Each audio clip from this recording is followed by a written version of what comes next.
The Breaking Dawn. Breaking Dawn. Breaking Dawn.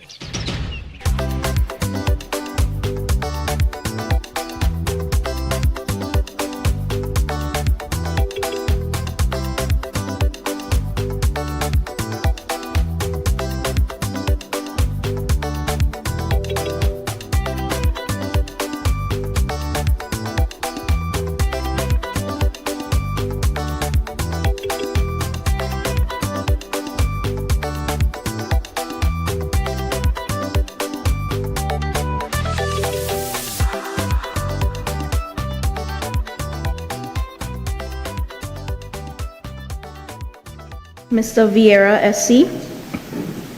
No. Ms. Choate, SC. No.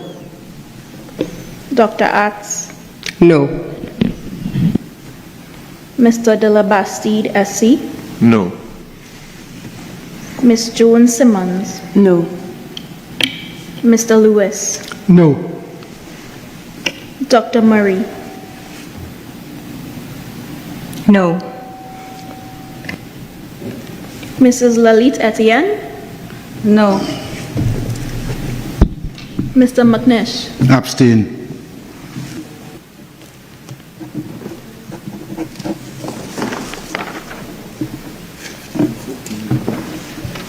Mr. President, the results of the division are as follows. 15 senators voted for the bill, 14 senators voted against the bill, and there was one abstention.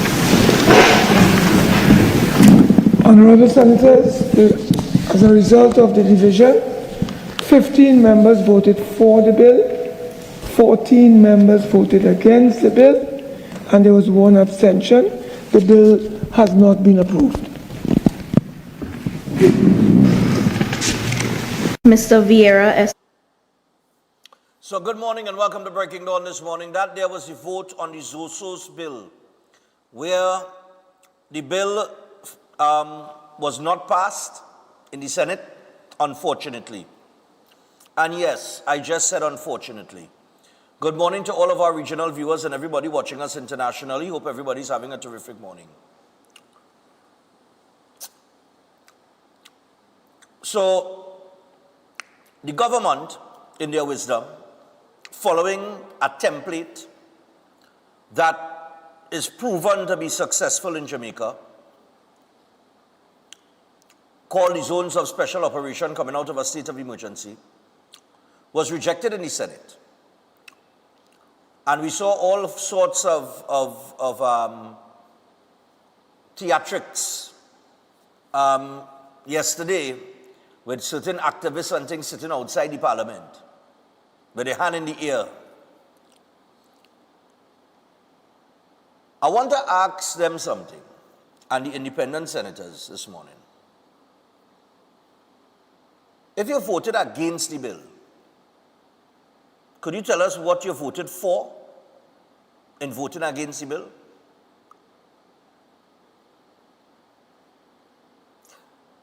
I kept saying during the course of this whole ZOSOS conversation, I would support, I could see that bill should be supported because it gives a holistic approach to dealing with crime.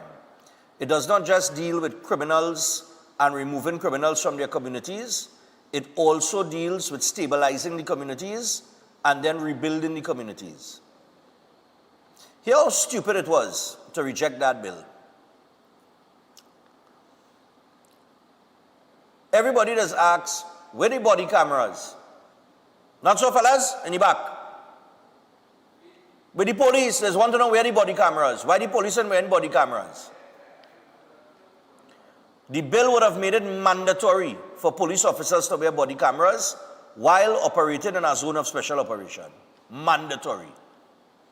So it have no if and maybe or but about it.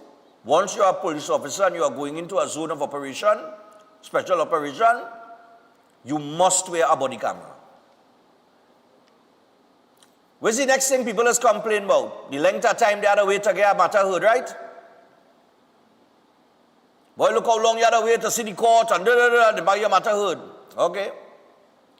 The bill also accommodated that if you believe that you have been wrongfully arrested, you would go before a magistrate within days. these are safeguards in the bill, right? Amongst others. Yes? The bill also, when we look at what we traditionally call hotspot communities, the bill would have made it mandatory, or, let me term it correct, the government of the day would have been obligated to community development. Obligated. Meaning that they must do it. Once they engage into this zone of special operation and they remove the criminal gangs and they stabilize the community, they have to rebuild the community from the ground up.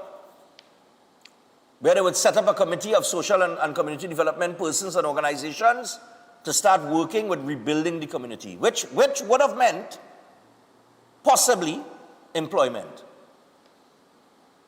for people within the community. All the little tradesmen and tradesgirls and all the people with that talent now. Right? The masons and the carpenters and the painters and the this and that and the other. Good? They vote against that. So why did they vote against that? Because there is this fear-mongering that once you have an Indian government in power, I seen it plain this morning, and they're trying to deal with crime, they want to oppress black people and black people communities. That's the truth. And that was the narrative. And whether you like me saying that or not, because I don't look like you, I really do business this morning. Because those communities have been oppressed for decades. I won't go into who oppressed those communities and have them the way that they are. Only big and only our sense, and we don't need to go down that road. So, you vote against it. What you vote for? This is what I want to know. Maybe I should have been a senator or something, I don't know. Because these are the questions I have.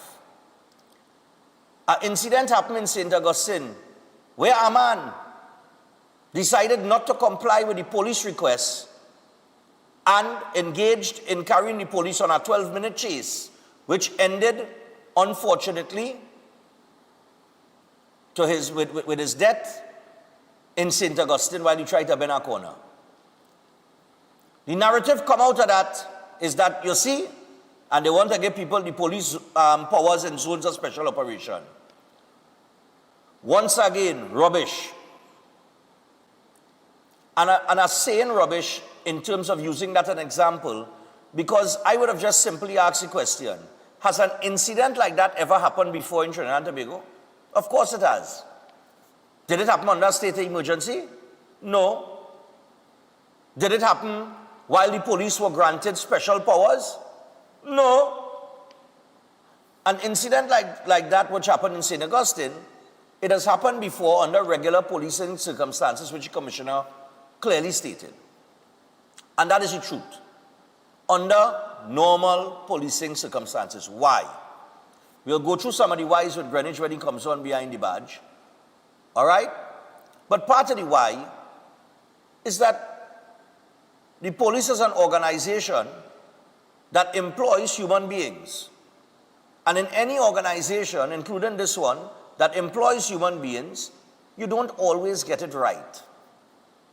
You do make mistakes. Unfortunately, where the police are concerned, some of those mistakes could be fatal. And we depend on the natural course of justice to bring those who have committed a wrong act to justice. Has that happened within the police service? Of course it has. Many officers have gone to court. Some have been found guilty. Some have not. Good? But there is a course of action that takes place. But my point is this. It's happened before. So to use that as some sort of ground to reject what I could only describe as a very holistic approach to crime fighting is ridiculous. I'll tell you why it's ridiculous. Let's count police killings in Trinidad and Tobago over the last 15 years.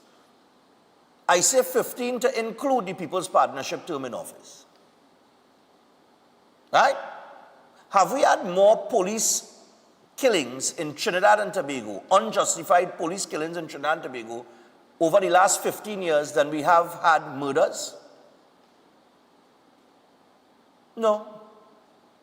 Have we had more unjustified police killings in Trinidad and Tobago than we've had armed robberies?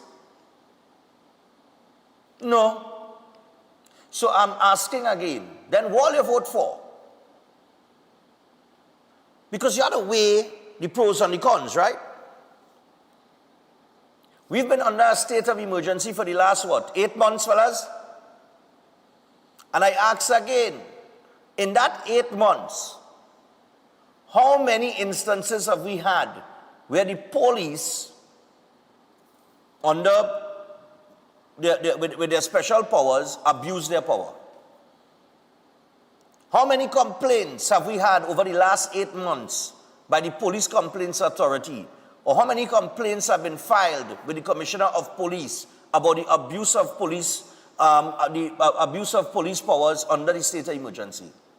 How many? We've had a little incident here, a little incident there, so on and so forth. And of course, we like to play smart with foolishness and pretend like, well, he was a good boy. When obviously, when you check the history, we know otherwise. Right? So what it is we're going back to. And the government has to come up with a different plan now. Right? What that plan will consist of, I have absolutely no idea. But they will have to come up with some sort of other plan. Because this one has been rejected. Because obviously, we want to apparently go back to the same thing. And I hope it doesn't go back to that. Because it would look bad on their part if it goes back to that. If crime escalates from here, the government will look bad. And nobody will look back and say, well, you know, they had a bill that they brought to the parliament that may have had an impact and was rejected in the Senate. Because why? The words oppression was used. They go oppress people in the community. It is absolutely ridiculous to live in a country where people complain, and then when a solution to a problem reaches, they don't want it. It's unbelievable. A holistic approach to a very serious problem that we have.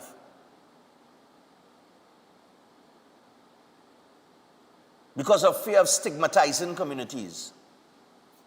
The same communities where children are taught how to duck and hide under a desk in case some shots ring out.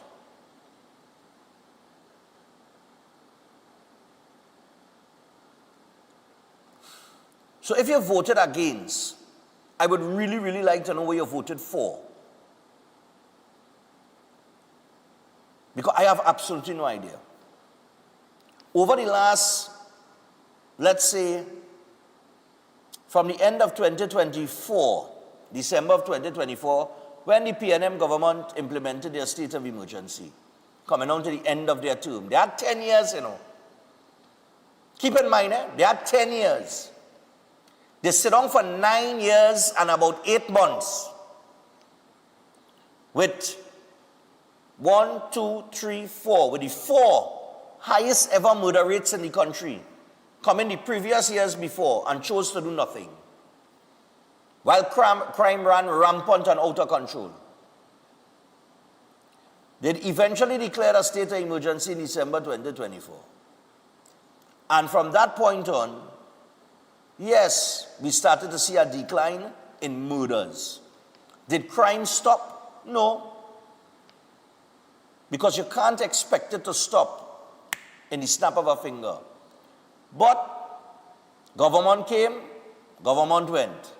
Government replaced the other government. They came in, they went into a state of emergency in, around July of last year. right?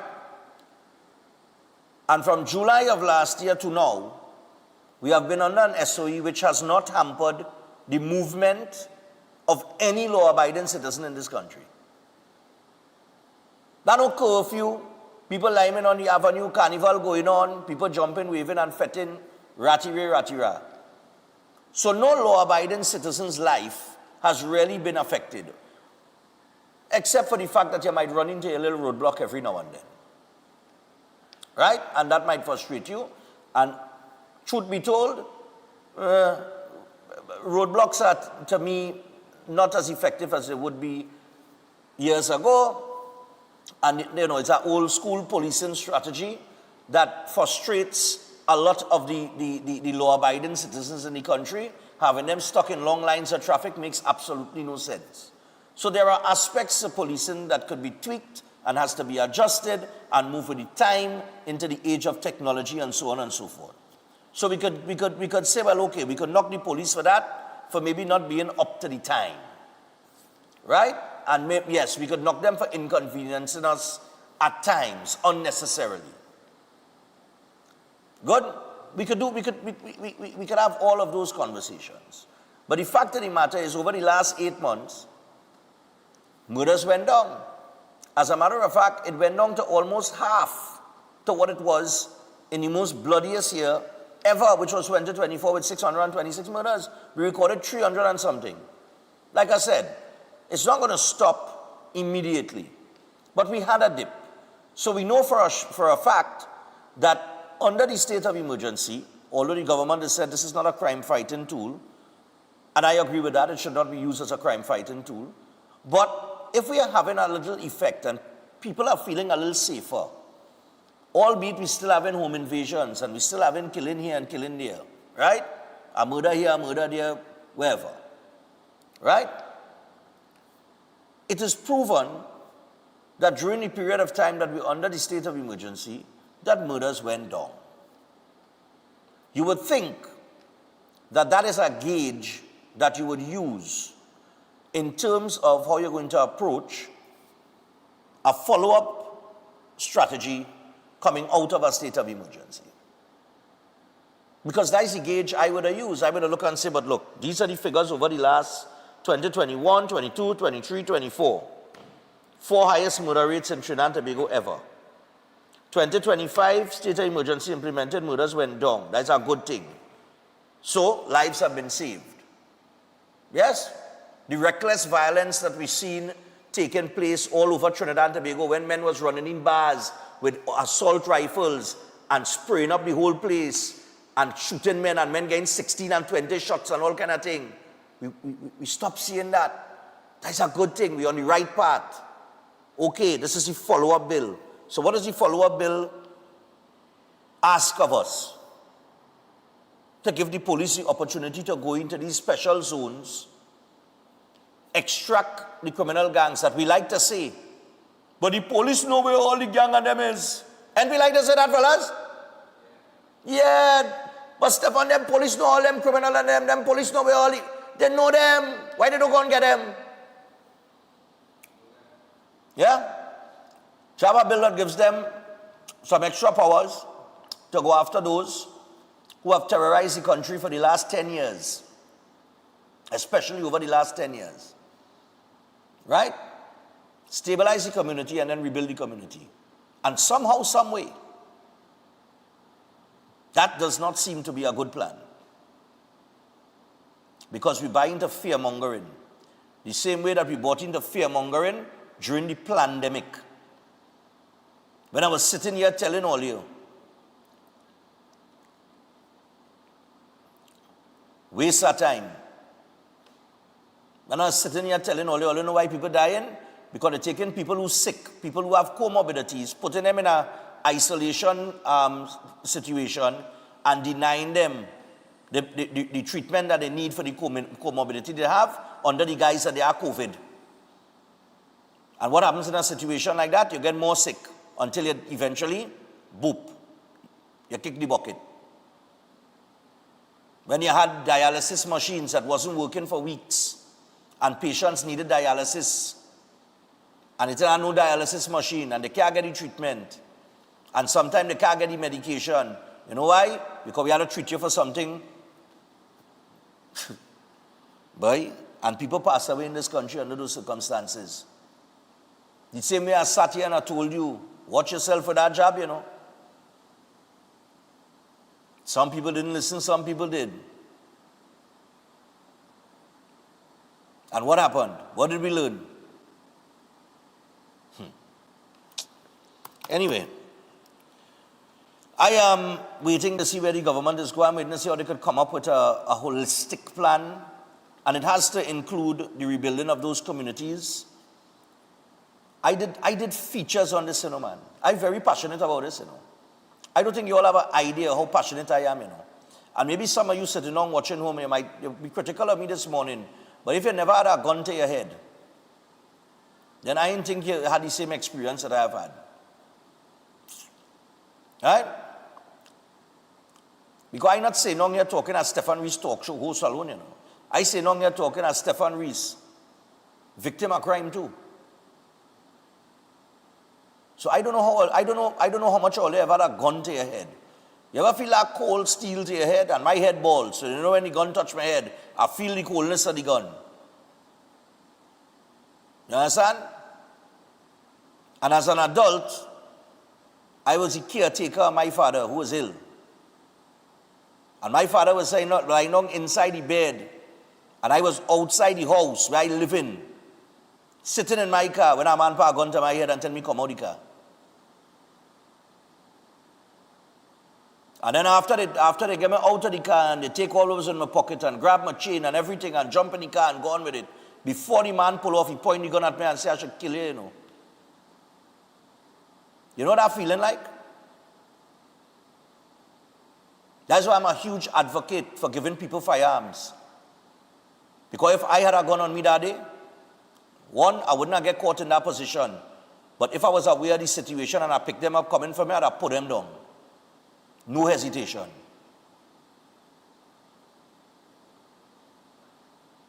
Because sometimes that's how you just had to deal with crime. You just had to put them down. You dig? So when I talk and I sit down here, I talk because when the man took the gun to my head, and if I ask people this morning if they have had a gun to their, I going to know all who lying and all who telling the truth. Because when the man put the gun to my head and he said, come out the car, the first thing I study is who going to take care of my father.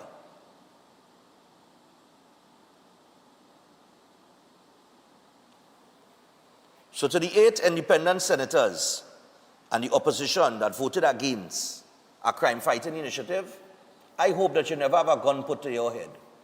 I hope that you never feel that feeling. But if you ever do, don't call the police, because that is a wicked, oppressive organization.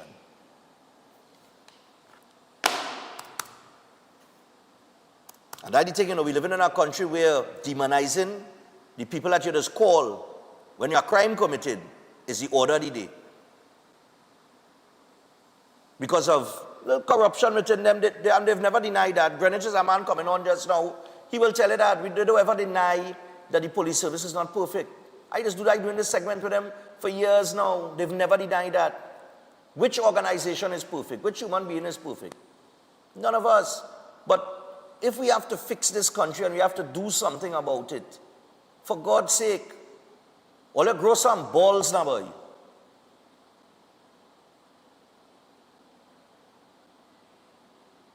And the funny thing with experts that just want to sit down and talk the talk, funny thing with them, experts most of the time is experts in theory and not in practical. Practical is a whole different monster.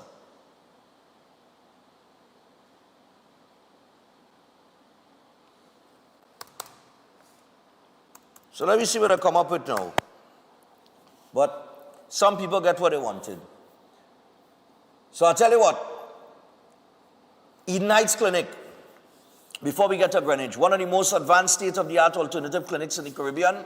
They offer that dynamic combination of life-changing treatments, including prolozone therapy, halotherapy, limb bagging, nutritional programs, weight loss programs, oxygen baths, and more. They also offer consultation services including live blood analysis, sport injuries, heart disease, high blood pressure, knee, shoulder, back pain, and more. And of course, you can visit them at any one of their locations in Trin City or Chaguanas. You could also give them a call on 640-8985 or 613-7571. You can WhatsApp them on 493-9196 or email them at edenheightsdistributors@gmail.com. And make sure and check them out today. That is Eden Heights. And do not forget that Chef Shiraz, this coming Saturday, he has 2 courses. They include the Creative International Cuisine cooking course and the Baking and Pastry one. Also in February, he will have the City and Guilds Diploma 3. So make sure and give him a call on 372-4639 or 737-5097 and get yourself registered today. That is Chef Shiraz, Chef Boy. I'm a boy, you know. We are no chef boy. No chef for a few Fridays, boy, fellas, boy. Oh, God. We should bring him down to cook on the big stage in the Savannah end. I wonder, boy. It's an electric stove, you know.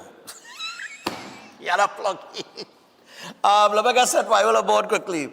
So we got Seth Wyall's Holistic Health Clinic as well, powered by nutritional therapy. Stop managing that disease when you have the opportunity to reverse it naturally.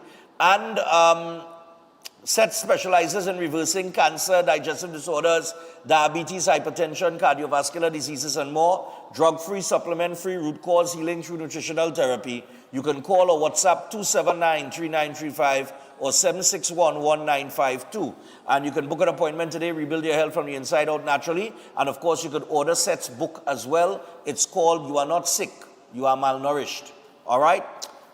Just come back to me for a second here before we take the break and we get to Greenwich with Behind the Badge, because there are some questions I want to ask about the policing incident in St. Augustine. You know, I do a little research, and then I had a good friend of mine call me yesterday and made some excellent points to me along the lines of what one of our viewers messaged yesterday via WhatsApp. Chuta, I don't have time to deal with all it today. But what all you put people through yesterday, for absolutely no reason, is unforgivable. So whoever this new president is, the man with the woman name, Crystal Ash, right? I don't know how people could watch a boy child and name him Crystal. And I Google it, you know. Crystal is a female name. So I don't know how he ended up with a female name. But Crystal, let me tell you something. You see that stunt Ole pulled yesterday? And Ole had parents running helter-skelter to run back and pick up the children. Had to leave work to go and pick up the children because Ole decided to stay home. Because Ole protesting. What Ole was protesting for? On Monday, the cabinet approved your salaries. On Monday. When Ole was negotiating and get 4% from the last administration, Ole didn't stay home from school. Ole in back at all, not a dog back.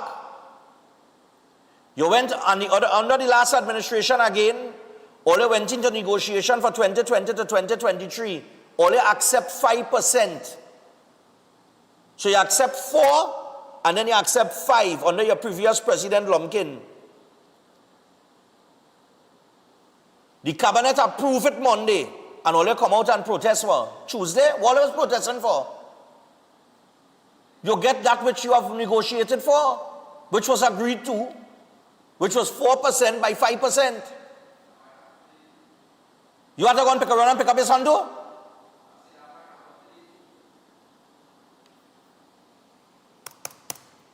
Let me tell you something, eh? All other teachers, let me tell you something. You have a union representing you. If you don't like how your union negotiated for you, find a new union leader, which you have already done. Because Lumpkin was the man who negotiated the 4% and accepted it. And then Lumpkin was also the man that negotiated the 5% for the period 2020 to 2023, which was accepted. But all your vex because PSA and general workers and them get 10%. But they didn't accept 4%. So you can't expect to get what they got. You already negotiated. And the membership of Tutor obviously wasn't happy with Lumpkin because they're voting this man called Crystal as the president. And that is stunt you pulling.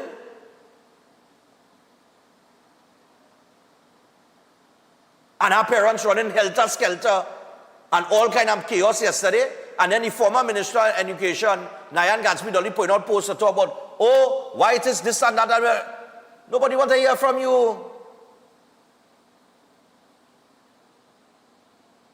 What do you mean why? Is all you shortchange the people 4%? And then it's all you offer them 5%. And all this administration did was approve it. But they wanted the money by January now. You understand? By this month now.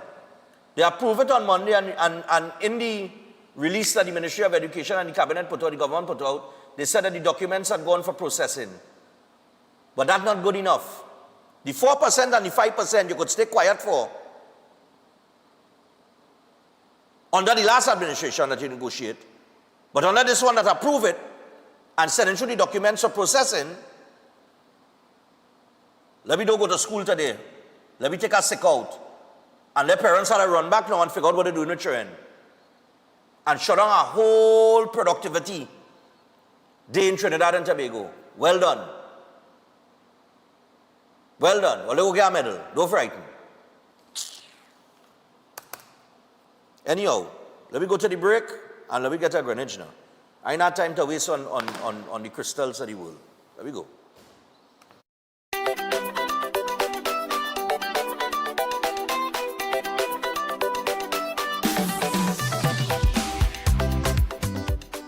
Last year, you had the time of your life.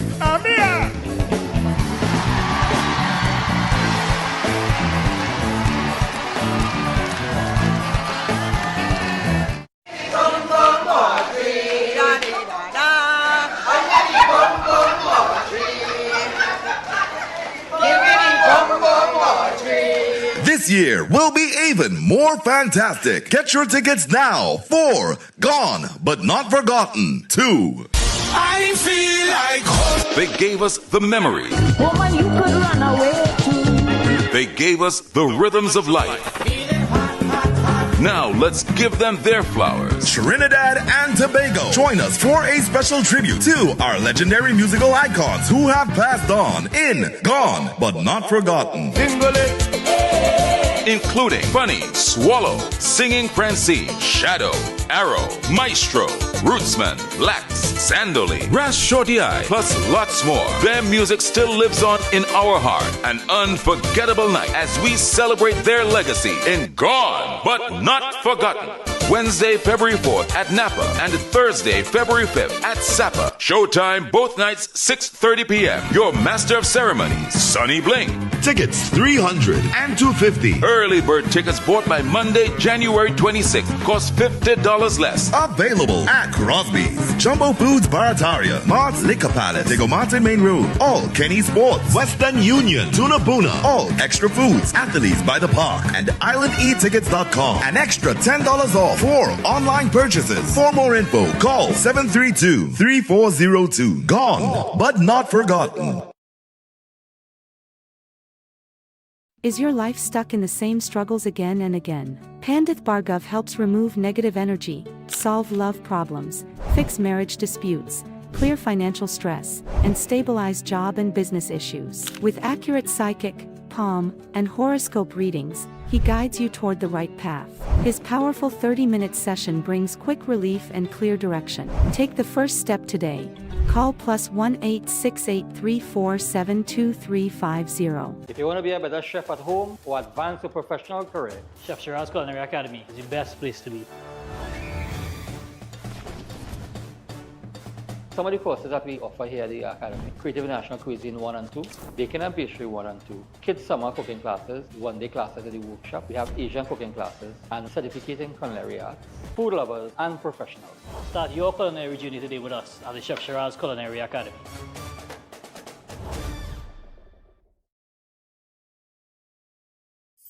Ostomy care is a unique and intimate condition that can seem challenging for individuals afflicted by it. At Better Life Ostomy Care, they understand and offer a wide range of products and services that will allow ostomates to lead a better life. From colostomy and urostomy pouches, paste and powders, antibacterial wipes, Brava strips, deodorants, gloves, gauze, bed liners, and much, much more. They also have RN care available for ostomy home care with affordable starter packages. No need to look for nurse or supply. Everything is just a phone call away. Better Life Ostomy Care is located at number 4 Mosque Street, Caroni. You can call them at 308-6709 or 472-5878 or visit their website at www.betterlifeostomycareTT.com to find out more about their offerings. You can also write to them at betterlifeostomycareTT@gmail.com or find them on Facebook. Better Life Ostomy Care, servicing ostomates with a better quality of life. Why just manage disease when you can reverse it? At Setwaya's Holistic Health Clinic, we don't just mask symptoms, we focus on reversing illness naturally. Imagine freedom from medications and the cycle of dependence. Our approach dives deep into uncovering root causes without herbs, tonics, or medications. From diabetes and heart disease to mental health, obesity, and more, our personalized care is transforming lives. Ready to begin? Book your consultation today, either in our San Fernando office or online. Call or WhatsApp 279-3935 or 761-1952. Your health journey starts now at Setwayo's Holistic Health Clinic, where transformation is within reach. At Adams Optical, we care for your vision with everything from stylish frames, contact lenses, and sunglasses, starting at just $595, to advanced eye care services. We also diagnose and manage conditions like glaucoma and cataracts with our in-house ophthalmologist. Additional services include OCT, VFT, and cataract surgeries. Visit us at San Fernando, Chaguanas, or Rio Claro. Are you living with prediabetes or type 2 diabetes? Manage it with the unique Jameson 100% complete multivitamin with 400 micrograms of chromium to lower blood glucose, lutein for your eyes, B vitamins for energy, vitamin C, and lycopene for antioxidant support. Take a step towards a healthier tomorrow and make the proactive switch to Jameson today.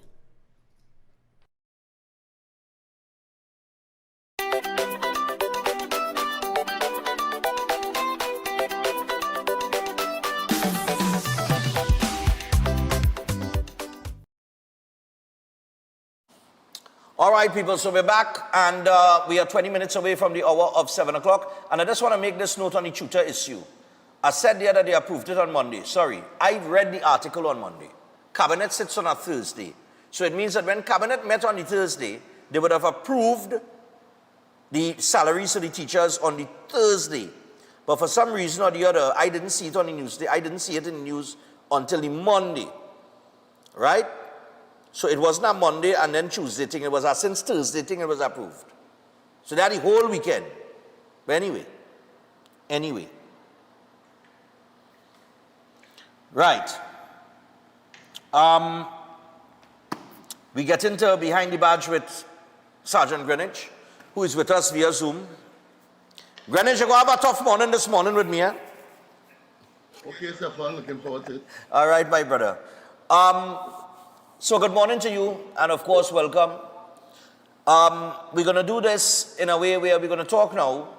I'll have to take a break, and then we'll come back and take some calls from the public before we end the segment this morning, right? So we're going till after 7.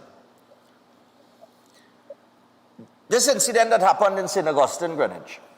Now, I know it is under investigation, so I am not going to put you in a position that you're not supposed to be in. All right? Thank you. We have been doing this segment long enough. I know how it does go. Members of the public may not understand why you cannot answer certain questions as it relates to incidents like this that are under investigation. So we try to deal with it in a different way. And the different way that I want to deal with it this morning is I want to start with asking, is the TTPS officers of the TTPS, are they trained in situational incidents? In terms of, okay, is there training per se that is simulated from time to time with a car chase, right? And how an officer is supposed to approach a certain situation in terms of a car chase? Are there like situational training programs for officers so that they know how to react? So they're trained in how to react in certain instances. Stefan, once you find yourself Manuel, volume on Greenwich.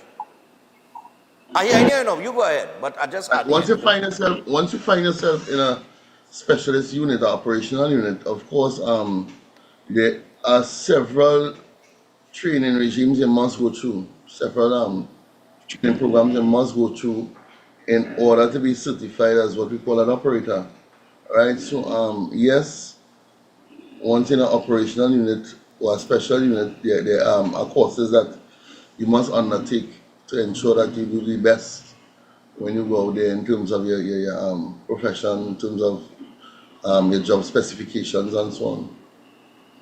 Okay, but is it something that is like, okay, like I have seen the K9 unit in action, and I've seen the K9 unit put on this this show where a guy pretends, one of the officers pretends to be a bandit, and he jumps into a vehicle and he steals the vehicle and he takes off, and the police go on a chase, and then when they stop him and pin him, they let go the K9, and the K9 runs and jumps through the glass on the driver's side or the passenger side and gets the bandit, right?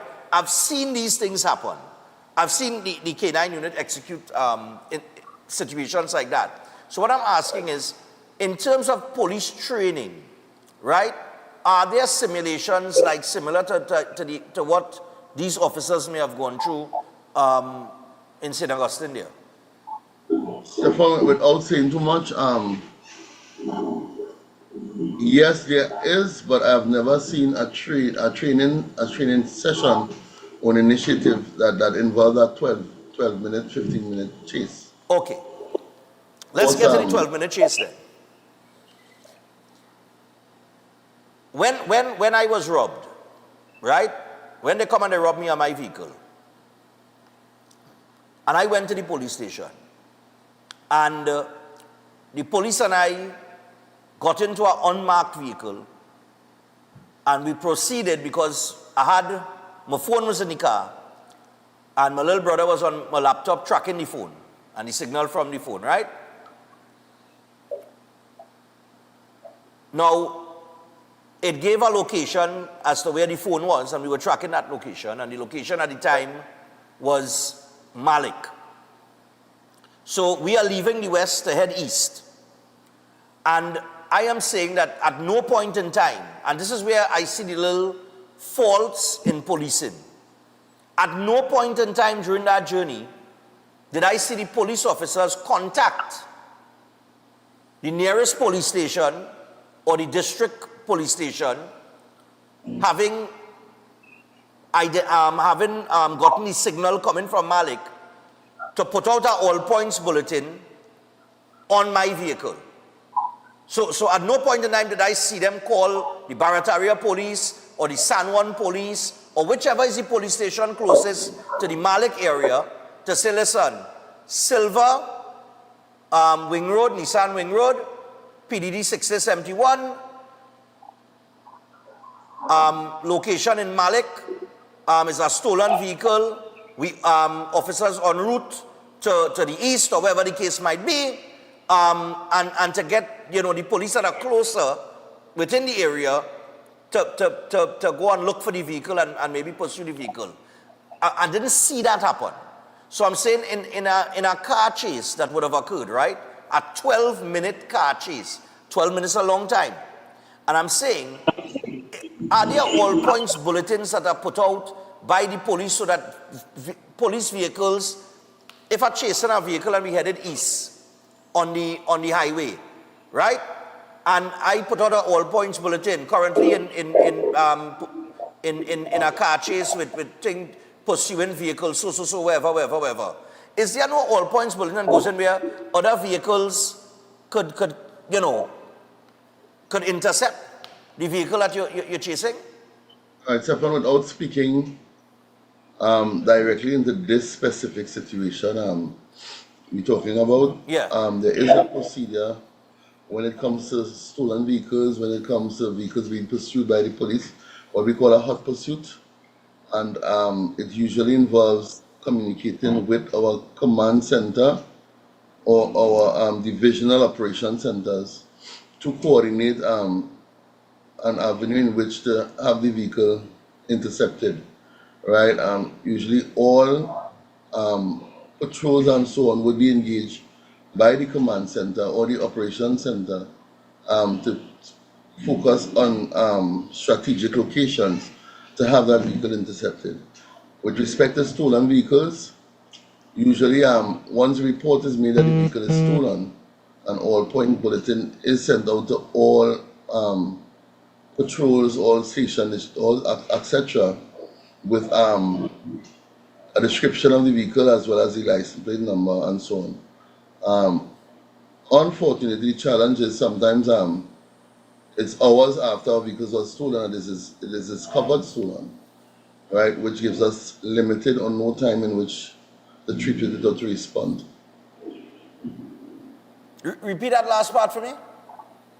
Unfortunately, sometimes hours after our vehicles was stolen is when we discover it's stolen, which means that the persons would have taken it, would have had a very big head start, making our ability to intercept somewhat difficult. No, okay, I can understand that. But in my case, we had a device that we were tracking. It was in the vehicle. It gave a location. The location moved from Malik to Santa Cruz. And like I just said, at no point in time sitting in the backseat of that vehicle did I see the police or hear the police notify any district police station within the vicinity of where the signal was coming from so that they could intercept, right? At no point in time. Well, that is not to say it wasn't done. Well, I didn't see or hear it done. But I'm saying, even though you didn't see or hear, it's not to say that it could not have been done, right? Because there are some vehicles that were not outfitted with the wireless sets, or they may be defective, and a direct call is made via cell phone to the operation center or to the command center. Okay. There's another aspect of this that I want to just find out about. So, the car chase took place. The car eventually crashed. And this was brought to my attention by a viewer of the program who lives in Miami. And in our conversation yesterday, he said to me, policing is a very difficult job, but there are certain things in policing that police are trained for. And one of the things is that you never put yourself in danger, right? So this chase that occurred, when this car crashed, the police were to the back of the vehicle, right? Now, what he was explaining is, and I want to find out, isn't the proper procedure to exit your vehicle because the vehicle that you're pursuing has come to a standstill? So you exit your vehicle and you are behind the door of the vehicle, almost seeking cover, giving instruction to the people within the vehicle to surrender or put your hands up or whatever the case might be. But in that instance, we saw police come out into the open, right? Now, I don't know what took place before the 5-minute video started. I don't know what was taking place, and we really don't want to specifically deal with that video, but I'm just asking, in a pursuit where you may not know or you may not be able to see clearly inside of that vehicle, inside of a vehicle that you're pursuing, the proper procedure upon bringing that vehicle to a stop in terms of apprehending the individuals, to me, and I've seen it in, I mean, I don't want to say I see it in the movies, but I've seen it in a lot of movies concerning police, that they would come out the car behind the door and they would say, put your hands up or freeze or whatever the case might be, and then they, you know what I mean, and then they would you know, have the person step out of the vehicle onto the ground and then they apply the handcuffs and that kind of thing. Now, I know that is that TV show thing, but what is the proper procedure? Stefan, I am treading lightly in terms of how I speak or discuss this matter due to the fact that it is presently under investigation, as you are aware. Okay. Right? It will be difficult for me to really preside or give my opinion on it without some level of prejudice from the public or from, right? So what I would request is that we allow the investigation to take its course and let us see what takes place, right? It is very early in investigation. Yes, we as a society, we are hurting based on what we saw, whatever the case may be. But until all the facts are revealed, I think anything else should be presumptuous at this time. Okay. Before we go to the break here, and we'll come back and take a few calls, I spoke to another police officer, right? And he said to me that officers these days, he said, long have gone the days when officers have the firearm on single shot, right? They carry the assault rifles now. They're always on rapid fire, given the experience of the crime situation in Trinidad and Tobago. Do officers carry their firearm on rapid fire? Stefan, officers carry their firearm on safety. It's on safety.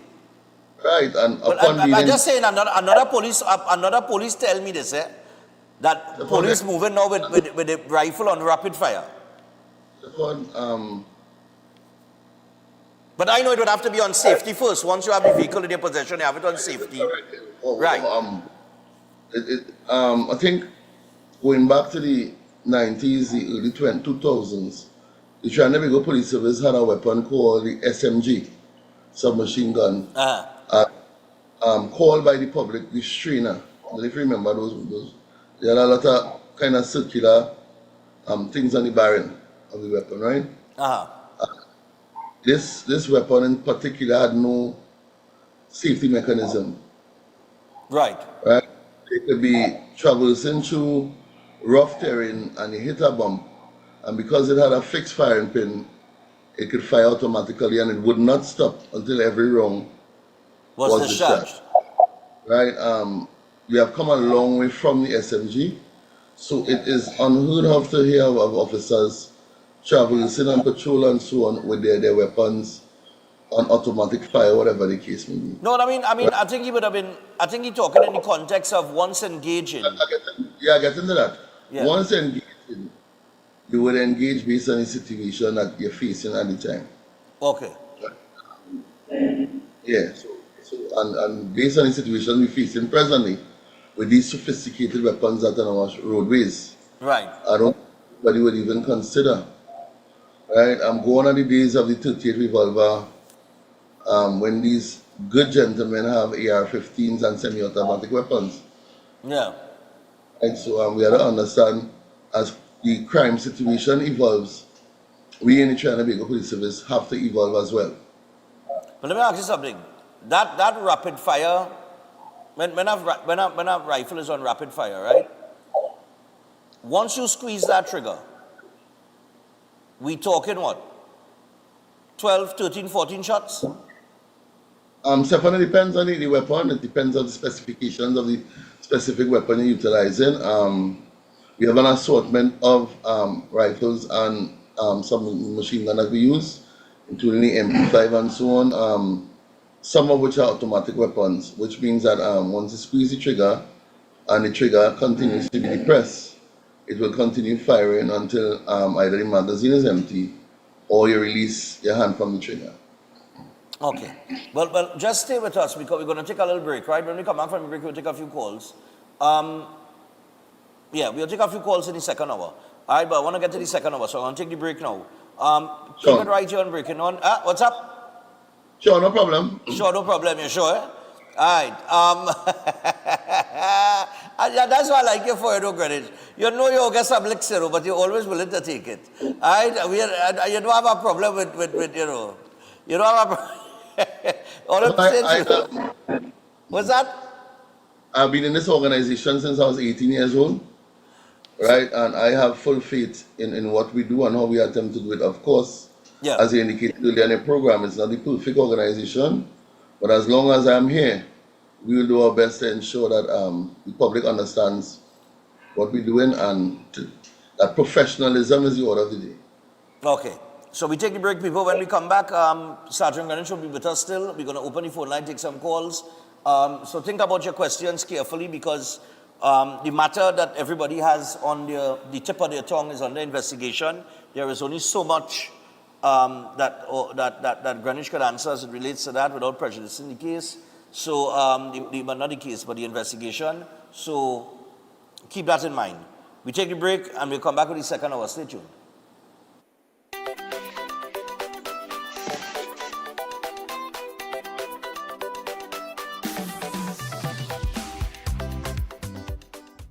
This week, Classic Russo continues. On Wednesday, 28th January, Classic Russo is back at home. City Hall, Knox Street, Port of Spain, with Ladies' Night. 2 persons on 1 ticket for $300. On Thursday, 29th, it's not because you retire. It's Retirees Night with a special retirees price of $125. Both shows 8 p.m. And on Friday, 30th January, we're at the Coco Shed La Brea from 7 p.m. featuring our star-studded cast. All-rounder, Crazy, Contender, Manchild, Hamidullah, Lady Wonder, Shirlane, Twiggy, Dr. Will B, Charlene Bailey, Master G, Mark Eastman, Garth Sinclair, the youthful Kyle Cowie, Andre Nelson, Nefta Kojo, Jay Edwards, and many others. MC Shirlane Hendrickson, chorus by the Classic Russo Diamonds, music by Classic Russo Orchestra. Get your tickets at Crosby St. James, Tuco offices, New City Mall, and for La Brea at the Coco Shed till showtime. Classic Russo for Classic Kaisu. Welcome to Car City Trading, your #1 supplier of brand new Korean auto parts. Come on down to lot number 78, Bamboo Settlement number 2, Valsain, between the hours of 8 a.m. and 5 p.m. Monday to Friday and 8 a.m. to 2 p.m. on Saturday to get your Hyundai and Kia vehicular needs. Car City Trading has everything your vehicle needs, from a brand new head and blocks to engine parts, transmissions, suspension parts, body parts, electrical parts, braking system, AC system, even the smallest sensor and much more. WhatsApp us today at 704-2246 or call us at 645-2603 and let us be your car parts solution. Be sure to find us on Facebook, Instagram and TikTok and look out for our monthly deals and promotions. Car City Trading, quality products at unbeatable prices. Welcome to Caribbean Tourist Villa, your home away from home in the heart of Port of Spain. With over 25 years of trusted hospitality, Caribbean Tourist Villa has been a reliable choice for both business professionals and vacationers. Our guest rooms are thoughtfully equipped with all the essentials for a relaxing and productive stay, and our tranquil pool area is perfect for relaxation after a busy day. We've created the ideal space for you to relax, recharge, and enjoy. Give us a call to book your stay today. Tired of the daily school run? Say hello to Open Minds Education, your 100% online school built for life in the Caribbean. From preschool to secondary, they've got your child covered. Anytime, anywhere, no traffic, no textbooks, no hidden fees, just smart, flexible learning with real teachers who care. It takes a village to raise a child, and Open Minds, they are that village. Learn today, lead tomorrow. Call or WhatsApp 868-388-6635 or visit openminds.education to register. At Adams Optical, we care for your vision with everything from stylish frames, contact lenses, and sunglasses, starting at just $595, to advanced eye care services.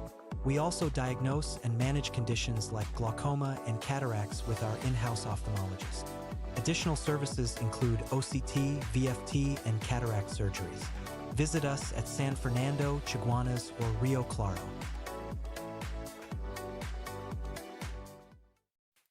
Attention all bakers, doubles vendors, roti makers. Try Chic Lisha high quality, unbleached, bromate free, all purpose and whole wheat flour. Bleached flour and bromate flour is treated with chemicals that can cause cancer, and this is banned in Europe and many other countries. Chic Lisha flour offers a healthier option, being that it's unbleached and bromate free. It also has a finer grain and a softer texture, lower priced and conveniently packaged in 2 pound, 2 kg, 10 kg and 25 kg bags. Available at groceries and supermarkets. For wholesale and retail prices, contact Chic Lisha Limited at 665-3336 or 480-8715 or visit them at Warrenville, Canupia. Chic Lisha Limited. Quality you can trust. When the carnival pace pick up, Royal Castle is the most tasty and convenient stop. Welcome to Royal Castle's drive-thru. Whether we heading to the beach with chicken buckets and sides, having a house line with all the combos and sandwiches, or we stop by the castle to eat before the fete. Royal Castle local flavor is always part of the carnival. Are you living with pre-diabetes or type 2 diabetes? Manage it with the unique Jameson 100% complete multivitamin with 400 micrograms of chromium to lower blood glucose, lutein for your eyes, B vitamins for energy, vitamin C and lycopene for antioxidant support. Take a step towards a healthier tomorrow and make the proactive switch to Jameson today.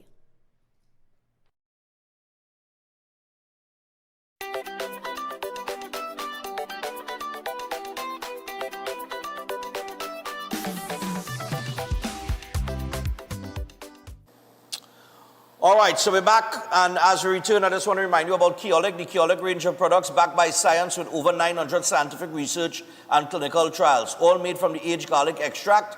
And several products in the Keolic range include the cleanse and digestion, the blood pressure health, the cholesterol health, the total heart health, the circulation health, and of course the Keo Green Powder drink mix, as well as the Keodophilus probiotics.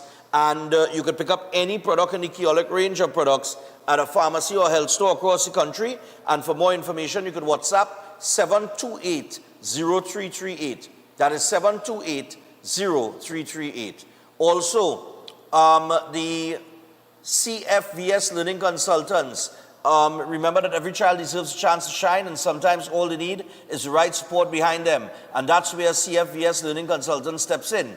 They work hand in hand with parents, helping children build confidence, stay motivated, and grow at their own pace. CFVS offers personalized learning plans, confidence building, and parent coaching, all designed to make learning clear, supportive, and enjoyable for your child. And because life is busy, their services are fully online, so your child can learn comfortably from home. They support students of all ages and ability levels, meeting every child right where they are. CFVS is committed to closing learning gaps and empowering every child to shine. And for more information, you can email cfvsservices@gmail.com, or you can call them on 275-1603. All right, that is 275-1603. And of course, CFVS Learning Consultants helping children rise with confidence. We also have Lashana's Palette Designs. I want to remind you about that. So Lashana's Palette Designs, if you're tired of choosing between furniture you can afford and furniture that actually lasts, at Lashana Palette Designs, you don't have to compromise. They handcraft custom furniture from quality treated pallets and teak. Real craftsmanship, real durability, real affordability, and your dream piece doesn't have to be a dream budget. Call 366-0800 or follow them on Instagram at Lashana Palette Designs. And that's Lashana Palette Designs, quality furniture at an honest price. All right, so make sure and check them out. And finally, I want to remind you about Jameson. The carnival season is here. Time to boost your immune system with Jameson immunity products to fight off the seasonal sniffles, such as your cold fighter with Echinacea, vitamin C chews with the honey lemon flavor. And for additional support, you can try the delicious vitamin D3 chews and ultra strength zinc. Chew, fight, and feel amazing with Jameson Trusted Vitamins and Minerals. All right. So we get back to Greenwich here. Yes, Greenwich. We're going to open the phone line and take a few calls. The SOE will come to an end very soon, on the 31st. I believe that is on Saturday. Today's what, the 28th, 29th, 30th? Yeah, Saturday, Greenwich. Right. So it comes to an end, and we will see what happens after that, I suppose. Hello, good morning. Hello? Yeah, morning. Morning, yeah, go ahead. Good morning to you and your guests. And there's some situations I realize with the police, while we have to deal with the imposter police. In my experience, I had an officer in the past told me he was what? Overworked and underpaid and was trying to extort money from me. Well, I dealt with that through certain institutions within the service. Yeah.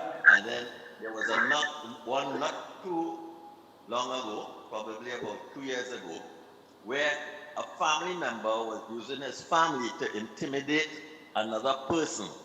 And I had to direct the person where to go to deal with that road officer that was using his position, following the person in police vehicle to intimidate them.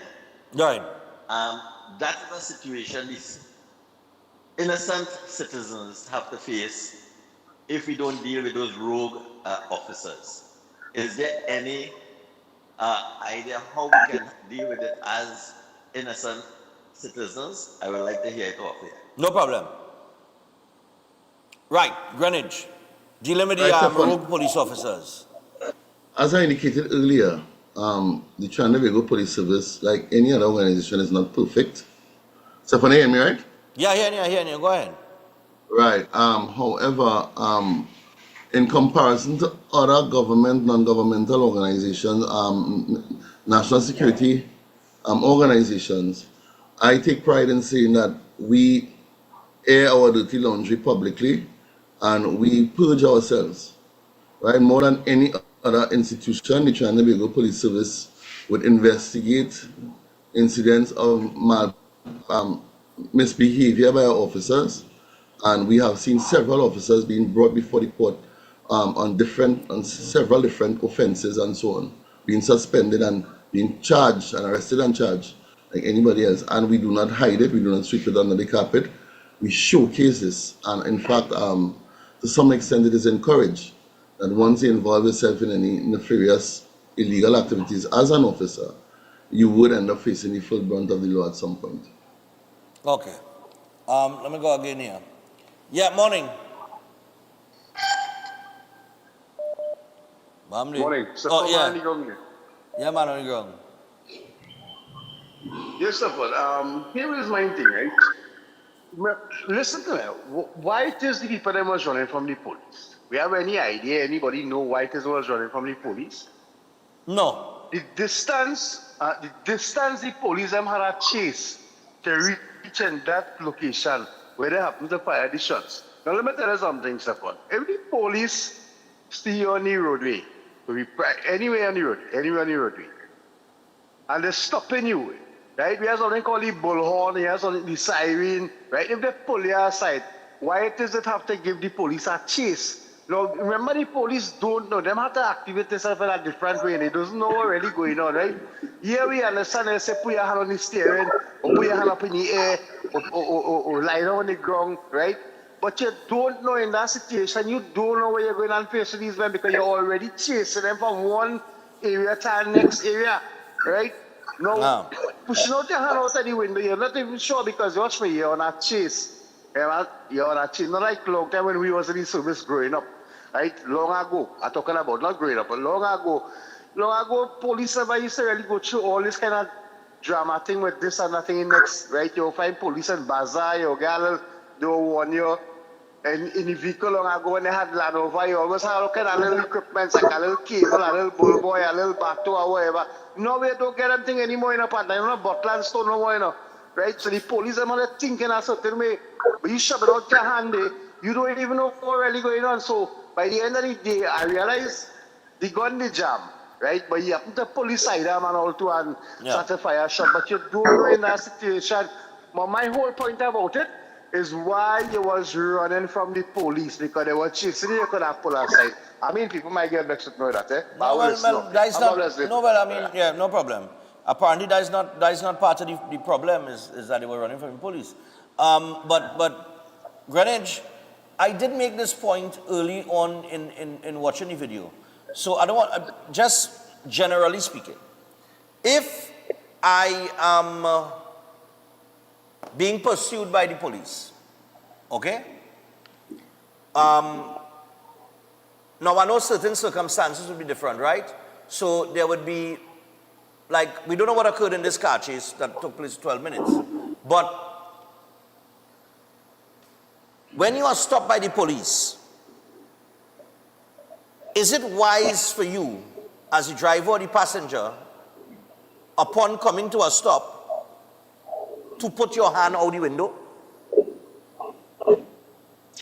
Stefan, again, I'm just asking, because a hand coming out the window could be interpreted. I mean, of course, the officer has to ensure that there is not a gun, that the person is not in possession of a firearm or something like that. But any sudden movement could, I mean, how do police deal with that? Right. Stefan, I'm really trying to avoid. We're talking in general here, in general. Yeah, a lot of variables that take place in a pursuit. There are a lot of variables that take place in an operation, right? The adrenaline is high based on the situation you're in, right? 1,000 thoughts going through your mind per second.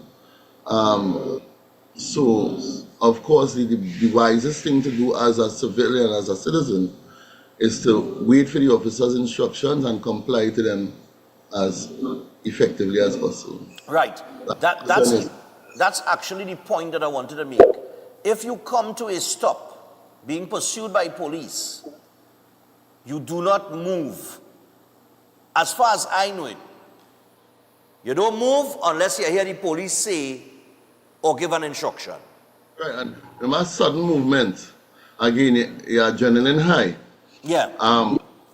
Based on the circumstance, I'm not speaking about this one specifically, you already form an opinion in your mind in terms of why this person is trying to evade me, right? Okay. So we ought to be as cautious as possible in terms of... Right. Let me just take this call here. Hello, good morning. Morning. Stefan, I know the situation and the investigation, eh? Yeah. But you know, as a parent who want a child to cry, right? You know, I think the police and them treat not saving like if that guy shooting at the police. But at that stage, what you see what working is that all this fella put your hand outside the car door and all the shooting up, you know. I think that could be avoided, you know. But again, I want Greenwich to... No, I agree with you. I think, look, yeah, caller, I think that a lot of things could have been avoided. You know, let me tell you, since that happened, let me tell you something. I get sleepless nights with that. Because I was a parent. I look at that from the angle as a parent. And I find that could have been avoided, what went on there. Yeah. Have a pleasant day. No problem. All right, let me ask you something, Greenwich. And I agree with the caller. A lot of things could have been avoided in that scenario. A lot of things. Okay? There was one particular, oh God, it was just in my head, you know, it's an important factor, you know, in policing. It's an important question I had, you know, boy. He mentioned it, you know. Oh! In foreign, right? As far as I know, in other police, you know, countries with policing and, you know, where police, right? When an officer has to use his firearm and let's say there is a fatal incident, so an officer takes a life, right? In the TTPS, does that officer, like, I was advised that, like, outside of Trinidad and Tobago, like in the United States of America, when an officer engages in a shooting, right, and takes a life, the officer has to get counseling, and then they are put on a desk job until until they are exonerated. Huh? Exonerated. Well, not just exonerated, but until they are deemed to be mentally stable, then to resume patrols or whatever the case might be. The effect that has on a police officer, while he mentions the parents and they might that might lose an individual there and that kind of thing, people feel when a police officer shoots somebody, that is just a common thing for a police officer. But to my knowledge, it is not like that, and officers do have to get caught up in. Stefan, you see, what people don't understand is that, to some extent, yeah, job takes away so much from a police officer in terms of how you naturally respond to situations as a human being. Right. We have dealt with suicides in stations and cells. We have dealt with engaging on criminal elements in firefights, and it is expected that life would go on normal, but it doesn't, right? And I'm speaking from experience here. Additionally, yesterday I was listening to a particular radio station, and they were saying that counseling in the service is a myth, and that's not true. The service has an entire section, mostly civilian-based, to treat with counseling and so on for officers who may need it, and not just in situations like these, but from domestic situations at home. Just hold on. Yeah, go ahead. Any situation you find in, we have a social department that we can go to and get the help we need. Right? Even the victim's family or the personal family, they too can use the victim and witness support avenue of the police service to get the counseling that they need as well. All right, just hold your thought right there. Hello, good morning. Morning, sir. How are you? Yeah, I'm fine, man. Go ahead.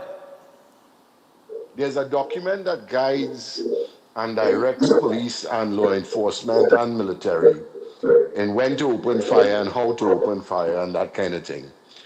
It's called Rules of Engagement. The directions for opening fire. Now, the fire that was laid down on the incident that in the video, one, it was not deliberate. You fire deliberate shots only, except when you have to resort to automatic fire for suppression fire. The second thing is, law enforcement has as its objective compliance. The car, in any case, what you want, the objective is for the vehicle to stop, and once your people are not in danger, then you start to reduce the risk gradually by the instructions you give. The vehicle was stopped. There was no fire coming from the car. There was absolutely no reason for the police to initiate fire. Right. And even when they initiated fire, there was no reason for them to go to automatic fire. Right. So there's a very simple thing. To make the scrutiny easy, just ask the sergeant to bring the document, directions for opening fire, and read it out. Okay. And when he reads it out, a lot of the nebulous, why they were running and how they were running and everything else, all of those things will fade in the background and the reality will be seen. It's a simple matter. Okay. Thanks very much, sir. Yeah, man. Yeah, rules of engagement, Greenwich. Stefan, we have something called a use of force policy, right? And again, I am not going to entertain any questions or respond to anything that speaks specifically to this situation. To that matter. Okay. As it is under investigation, and I would not be baited into doing so.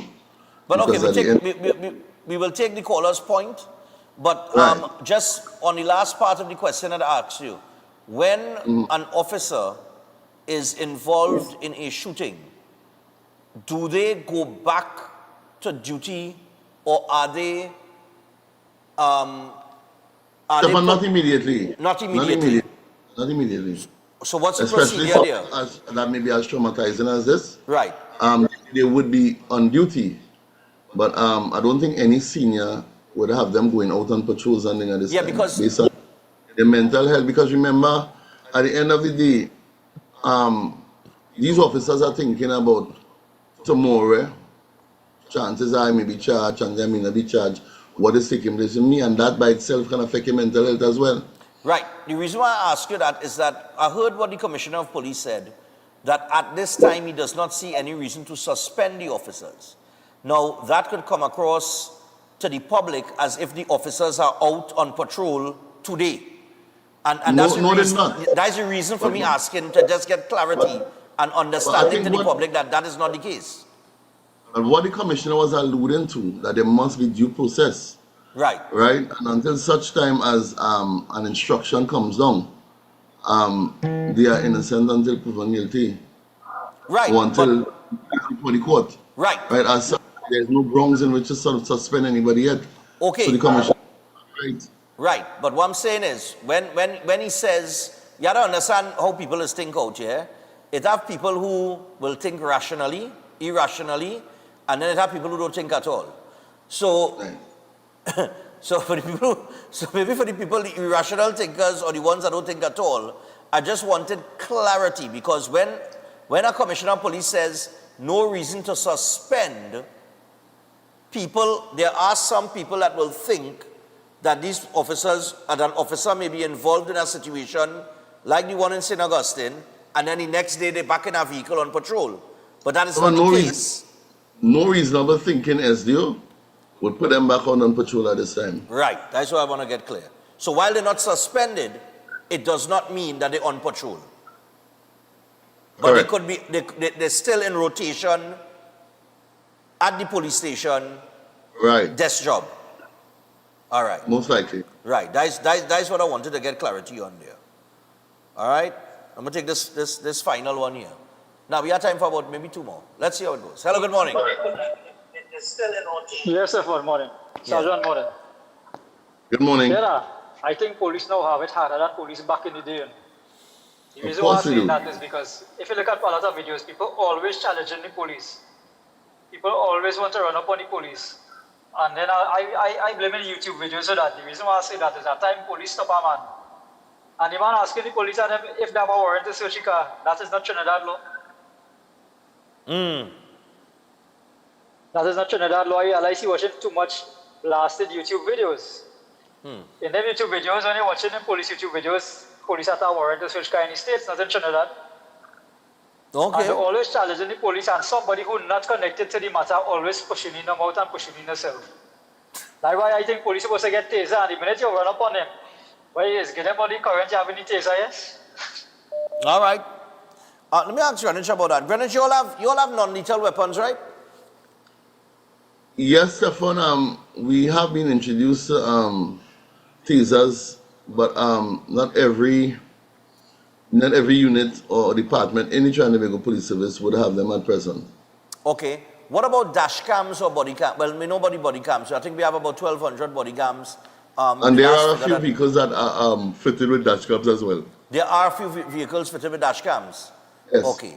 So you all do have a few vehicles with dash cams. You all do have the body cameras. For some reason or the other, we're not seeing the use of these body cameras. I know that the last time we spoke and I asked you that question, you said, yes, officers do wear body cameras, but we have yes, not... Yes, they do. But so for the issue is there's not enough to be issued per police officer. But obviously, because if we have 1,200 body cameras and we have 8,000 police, the math's not mathsing, if you understand. So, right. I mean, I understand that. We take this final call. Hello, good morning. Very good morning to Stefan and Yokutla. Yeah, morning. Good morning. I am very happy that I got in. Enough was said about the shooting. Right. I born and grew up about stone throw from that spot. Right. The most I could say about that spot is a kind of hot spot. A lot of people, a lot of drama take place there already, and police had to kill other people. Anyway, enough of that. Everybody say enough. Officer Greenwich, what are the authorities doing about the electric bikes? It is becoming more rampant on the roadways. They have no permit and insurance to be using these vehicles, or however you want to term them. Some sort of regulation should come about these things. Are we waiting until somebody get killed? Then to start to have programs and start to go to parliament and all kind of nonsense? Please do some research and let the population know. All the best. All right. Well, boy, Greenwich, right. the electric bike situation comes up again. Right, we would have discussed this prior, Stefan. What is taking place? I am advised with these electric bikes is as a young officer, I was told that any mechanically propelled vehicle on the road will be considered a vehicle, right? Right. And of course, some of these bikes are in fact mechanically propelled because they work with electricity. They have an engine more or less, right? However, in researching with senior officers and with persons from licensing, one of the specifications to make it a vehicle will also be the weight of the bicycle. Okay. Right? Some of them are also hybrid, which means they could both pedal and have an electrical supply to push them. And as such, our statutes were not really prepared because of the age of them to treat with this new situation we have. Because some of them are very light and as such cannot be considered vehicles. Right? So I am advised that both commissioners, the Commissioner of Police and the Transport Commissioner, are presently in discussions as to how to put measures in place to regulate these cycles on the road. Okay, good. Because these are the same cycles that are used in South America, parts of Asia, things like that, right? Yeah. Okay. All right. Well, Greenwich, I want to thank you for your time. I know it's a difficult time this morning to face some of these questions, especially with the matter being such a highly sensitive one and under investigation. But I do give you credit for being, always up to the task. Right? Always up to the task. And I know you will take your criticism. You usually do. Sometimes unjustified, maybe sometimes justified. But nevertheless, look, we look forward to the TTPS, being successful in the fight against crime. We also look forward to seeing the police deal with situations like this in a timely manner. There have been other incidents. There's the one by Republic Bank, where CCTV camera, the former Commissioner of Police, Herwood Christopher, said that they had the CCTV camera footage with the youth men that they shot in the vehicle that was shot in the vehicle by Republic Bank in Port of Spain. We haven't heard any update on that. I do not know whatever came out of that. There's the one in Mova. I'm not too sure if there was a final judgment on that in terms of the investigation and where it led, or if that is still. Stefan, I believe with regards to the one in Mova, persons were arrested and charged. I could. Right, and that matter is pending. For next week. It's pending before the court at present. Okay. But look, we know that the police service is not a perfect organization. We know that it is a difficult job to be a police officer, especially in high, intense situations. High stress. Where you might have to pull your firearm in order to preserve your own life. And while I say all of that, we do understand what the family of the deceased is going through. And they and all are waiting on the outcome of the investigation. And the longer these investigations take place before some sort of conclusion is issued, is the more of a burden on the family members. So we do hope that whatever has to happen happens quickly, right? Because justice delayed is justice denied, as they say. And whatever the outcome, if the police are found wanting, we do hope that the organization, of course, could continue to work towards, incidents like that not occurring again. But on the other end, listen to the people out there. If you are a law-abiding citizen and you have nothing to hide and you have nothing legal, then do not run from the police. We could sit down here and we could say that the police are supposed to be trained to deal with everything, but running from the police is a stupid thing to do if you have nothing to hide. Stefan, justifiable or not justifiable, a life loss will always be tragic. Correct. Right? Whether we could justify it or not, coming out of that, we understand the hurt of the public, and without all the facts especially, we would feel a particular way. We would continue through it all to compose ourselves and execute our duties with a certain level of professionalism, as our aim and goal is in fact to embark on acquiring that public trust and confidence that is required to do our job effectively. We don't always get it right. We are not a perfect organization, and I'm not speaking specifically to this incident, I'm talking more generally, right? But we still require the support of John Public to get our job done. And a house divided against itself will never stand. Yeah. So if it's always the police against the public, the criminals ultimately will win at the end of the day. Yeah. All right, well, Greenwich, thanks a lot, man. My pleasure, Stefan. Yeah, man. All right, that's Sergeant Greenwich on the inside there. Behind the badge, we are 28 minutes away from the hour of 8 o'clock. And yeah, look, it's not the first time it happened. It probably won't be the last, because policing is that type of job. You know what I mean? What can I say? I don't even know what to say. But hopefully, like I said, the family will get some sort of closure quickly, at the earliest possible moment. This ought not to be something that is dragged on. As one of the callers mentioned, there is a simple thing called rules of engagement. And was the police aggression warranted at that point in time where the vehicle came to a stop? To me, yes, when the guy put his hand out the window, it could be seen as a sudden movement, but that only requires maybe one shot as a warning shot. And there should not have been 16 more shots after that. That's just my opinion, right? One shot, warning shot.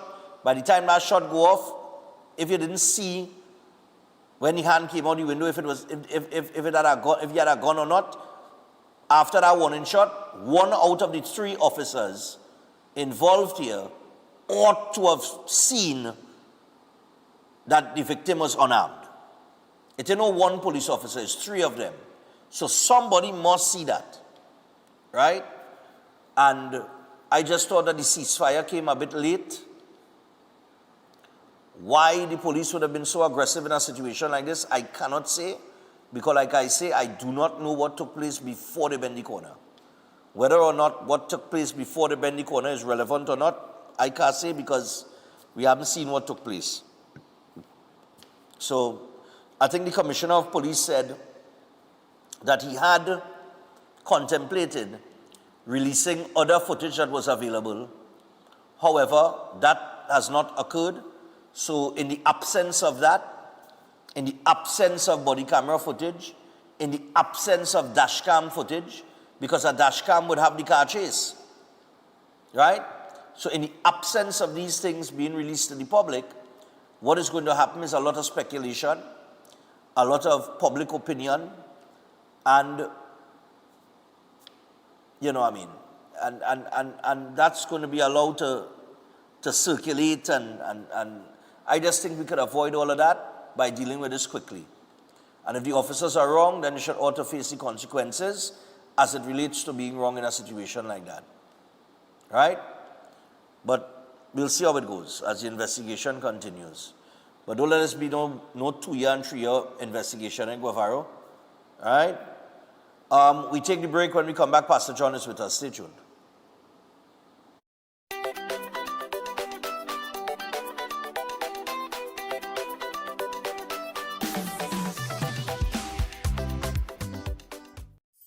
Ostomy care is a unique and intimate condition that can seem challenging for individuals afflicted by it. At Better Life Ostomy Care, they understand and offer a wide range of products and services that will allow ostomates to lead a better life. From colostomy and urostomy pouches, paste and powders, antibacterial wipes, Brava strips, deodorants, gloves, gauze, bed liners, and much, much more. They also have RNK available for ostomy home care with affordable starter packages. No need to look for nurse or supply. Everything is just a phone call away. Better Life Ostomy Care is located at number 4 Mosque Street, Caroni. You can call them at 308-6709 or 472-5878 or visit their website at www.betterlifeostomycareTT.com to find out more about their offerings. You can also write to them at betterlifeostomycareTT@gmail.com or find them on Facebook. Better Life Ostomy Care, servicing ostomates with a better quality of life. Welcome to Caribbean Tourist Villa, your home away from home in the heart of Port of Spain. With over 25 years of trusted hospitality, Caribbean Tourist Villa has been a reliable choice for both business professionals and vacationers. Our guest rooms are thoughtfully equipped with all the essentials for a relaxing and productive stay, and our tranquil pool area is perfect for relaxation after a busy day. We've created the ideal space for you to relax, recharge, and enjoy. Give us a call to book your stay today. Concerned about the safety and security of your property? Then look no further. At Electromatic Gate Systems, they specialize in fabrication of gates, fencing, and much more. They also provide remote control access for sliding and swing gates and garage doors for residential, commercial, and industrial use. Have a design in mind? They can fabricate and motorize it into reality. Why choose them? They supply Italian-made motors backed by 10 years warranty, and you can ask about their lifetime warranty packages. Electromatic Gate Systems remains the sole authorized distributor for ProfoundNet throughout the Caribbean. Don't compromise your security. Contact them today at 333-GATE, that is 333-4283. Find them on Google, Facebook, Instagram, and TikTok, or visit their website at www.electromaticgates.com. Their team is standing by to assist.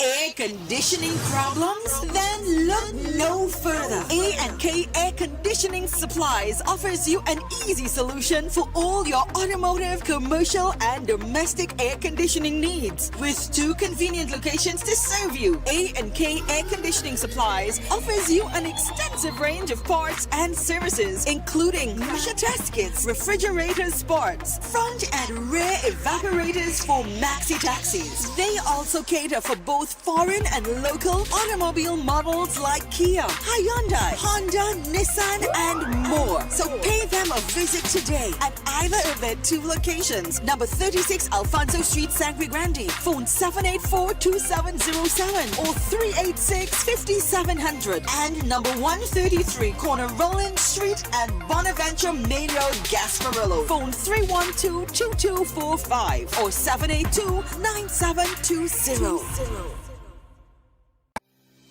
Tired of the daily school run? Say hello to Open Minds Education, your 100% online school built for life in the Caribbean. From preschool to secondary, they've got your child covered. Anytime, anywhere, no traffic, no textbooks, no hidden fees. Just smart, flexible learning with real teachers who care. It takes a village to raise a child, and Open Minds, they are that village. Learn today, lead tomorrow. Call or WhatsApp 868-388-6635 or visit openminds.education to register. Is your life stuck in the same struggles again and again? Pandith Bhargav helps remove negative energy, solve love problems, fix marriage disputes, clear financial stress, and stabilize job and business issues. With accurate psychic, palm, and horoscope readings, he guides you toward the right path. His powerful 30-minute session brings quick relief and clear direction. Take the first step today. Call +1 868 Welcome to Car City Trading, your #1 supply of brand new Korean auto parts. Come on down to lot number 78 Bamboo Settlement number 2 Valsain between the hours of 8 a.m. and 5 p.m. Monday to Friday and 8 a.m. to 2 p.m. on Saturday to get your Hyundai and Kia vehicular needs. Car City Trading has everything your vehicle needs, from a brand new head and blocks to engine parts, transmissions, suspension parts, body parts, electrical parts, braking system, AC system, even the smallest sensor and much more. WhatsApp us today at 704-2246 or call us at 645-2603 and let us be your car parts solution. Be sure to find us on Facebook, Instagram and TikTok and look out for our monthly deals and promotions. Car City Trading, quality products at unbeatable prices. Last year, you had the time of your life.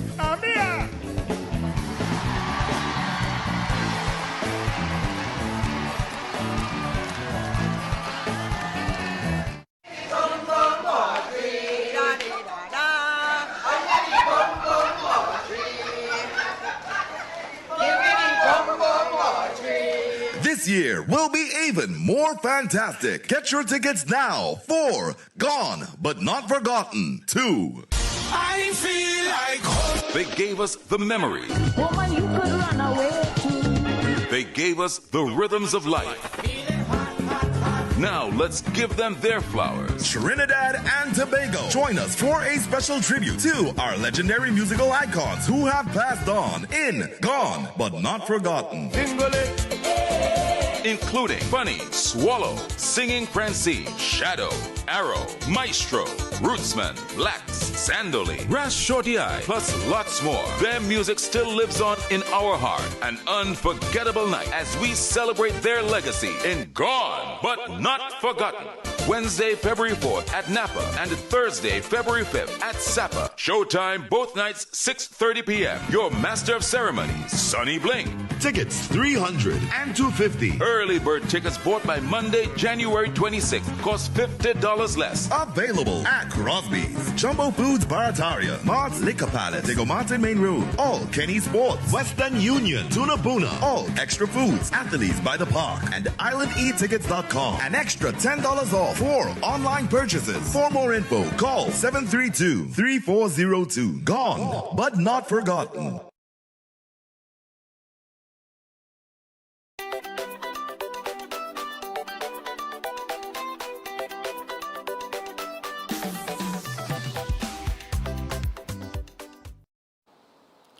All right, so we're back, and as we return here, we are going to get Pastor John on. We're 17 minutes away from the hour of 8 o'clock. He should be on shortly, or joining us in just a moment. I see that, I don't have time to get into this morning. I see TCL is threatening to raise their price because of the gas price that is supposed to go up. And I see certain people jump out to talk about, you know, the gas price and the effect it having on cement going up and that kind of thing. But I want to remind people that it was the previous administration that run Rockard Cement out the market. Remember that? We had a brand called Rockard Cement that was in the market operating. And when the same TCL was selling you a bag of cement for like $80, $85 or $100 or whatever it was, Rockard came into the market and was selling a bag of cement for $35. And because of the competition, TCL had to bring down the price, right? And they run Rockard out of the market, and cement price went up again because they monopolized the market. So don't cry now and talk about you had to raise your price, because Rockard is back on the market, so it have an alternative, right? So nobody not to worry about with price of cement going up and that kind of thing, because Rockard Cement, and I have spoken of on Rockard Cement in the past, it's a better cement, it's a kind of hydraulic kind of cement, if I remember well, but it's a better cement. I can guarantee you that, right? And a lot of people were using it when it was on the market because it was cheaper and it was getting top quality, right? So I see in the headline in the paper about TCL threatening to raise the price, and it's like, that's part for the cost. All it is always raise all the price. As only monopolize the market, only ramp up all the price. You understand? And that's what happens when you have a monopoly, where they could dictate the price, right? But now that you have competition back in the market now, nobody should be worried about TCL raising the price, because I could tell you, whatever they raise the price to, Rockhard will be able to sell a bag of cement cheaper than them. So, you just buy Rockhard. That is all. Anyway, Pastor John there? You not there yet? Sure. All right. Okay. So as we await Pastor John here, yeah, I just wanted to make that point. A lot of things that going on. Like I said, the teachers, I don't know if they're coming out to school today. I really don't know. You understand? But that stunt that they pulled yesterday, I mean, boy, look now, look at say what I want. Yes, you see me? I be as real as possible. You think? As real as possible. Idia? Sure. Oh, yeah, run, Stefan, run. All right, so yeah, let me tell all about this as we wait on Pastor John. Thanks, Director. You earn your money. You're earning your money. All right, so run, Stefan, run. You all know I do this 5K every year. We are jumping back out to assist the Autistic Society of Trinidad and Tobago again. And we got over $40,000 in cash and prizes for the top 10 finishers, from a first prize of $5,000 all the way to 10th place at $500. So make sure and get registered. Registration is actually open right now and has been open over the last couple days. All you have to go to is trinbagoevents.com and get registered online. I urge you all to please register online. We will accommodate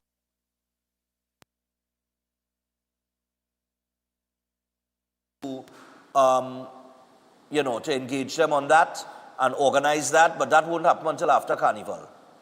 Right? So I'm not dealing with no promo codes and no walk-in, purchases and that kind of thing, cash registration until after Carnival. But right now, you could go online at trinbagoevents.com. It's very simple. As a matter of fact, you might have to scale that down. We have a QR code. We have the QR code there on the flyer that you could scan, and it will take you straight to trinbagoevents.com. And when you get there, you just register, you sign up, you pay your money, and you're inside. Right? But we want to urge you guys to come out this year again. It will be April 26th. We at QRC. And you have any problems, call 482-5531 with the registration. 482-5531. Thanks, fellas. What a walking man. Right? So the QR code is there. You can just scan it with your phone. It will take you straight to trinbagoevents.com. It is the Run Stefan Run 5K. Get registered now. Okay? Because we only take in, all you know me, I don't know money hung. I don't care if 2,000 people want to enter. I stop in when I stop in. You understand? Right. So come out and support, man. This is the, one of two events that we do. As Stefan Reach Productions, and we do it for a terrific cause. Okay? Nice. Pastor John is there? All right, let's get there. All right, so Pastor John, what's up, man? Morning. Good morning. Good morning to you. Yeah, morning, man. Morning. Yes, you can hear me? Yes, I'm hearing you. I wanted to go ahead. All right, so yes, go ahead. What are we talking about? The sugar blocker. 10 minutes. Too much. Yeah. All right, I'm talking about too much sugar, refined sugar, how it's bad for you. All right. This is the kind that everybody have a sweet tooth and they like to indulge in excess sugar. And when that happens, it has certain consequences. Certain consequences to it.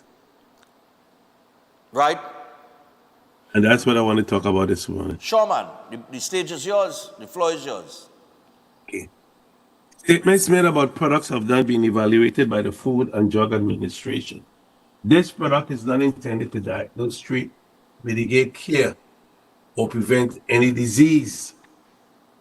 This morning, I just want to bring to everyone on attention that there is a big difference between adding years to your life or adding life to your years.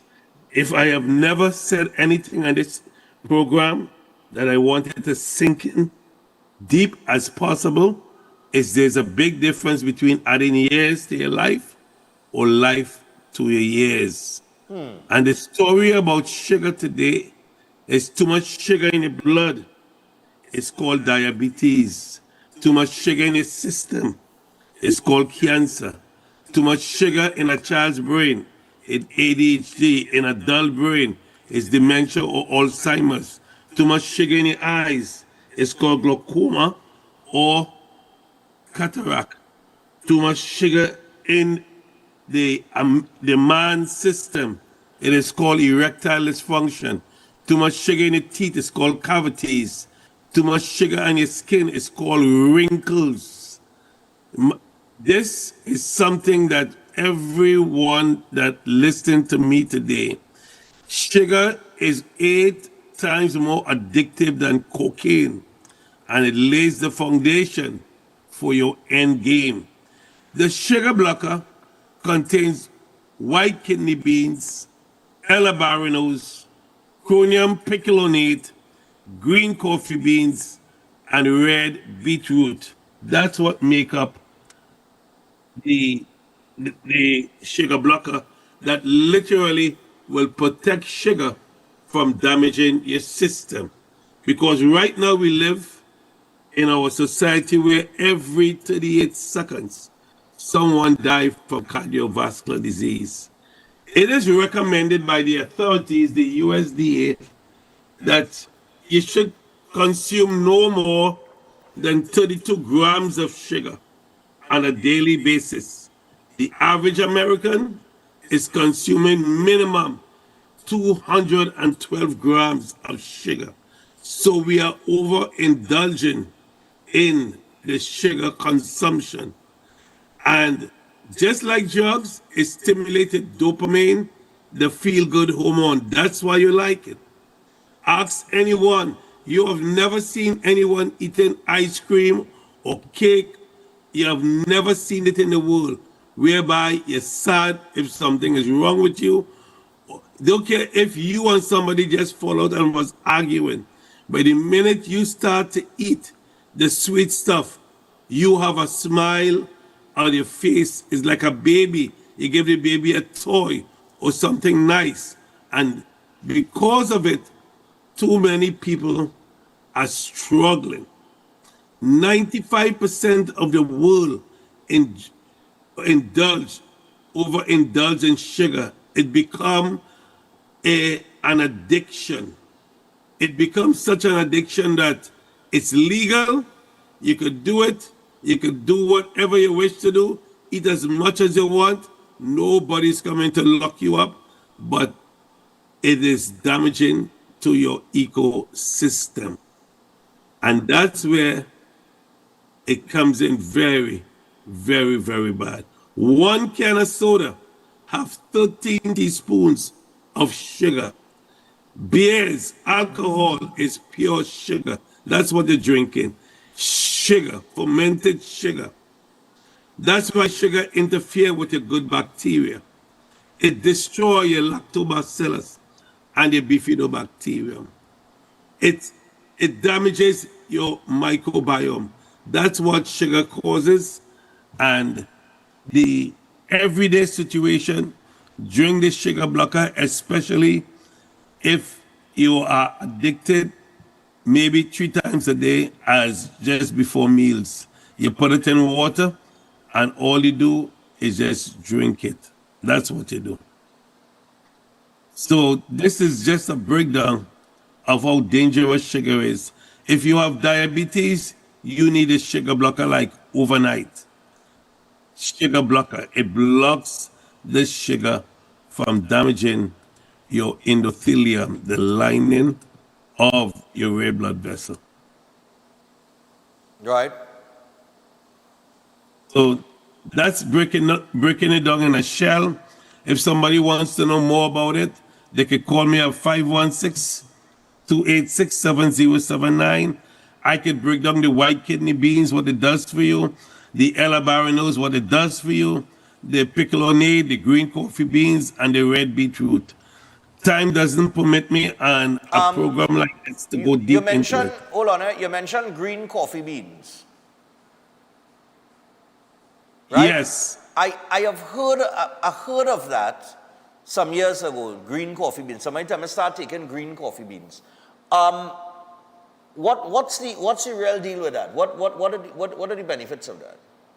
Green coffee beans act as a shield or a bulletproof vest or a shield to your entire lining of your red blood vessel.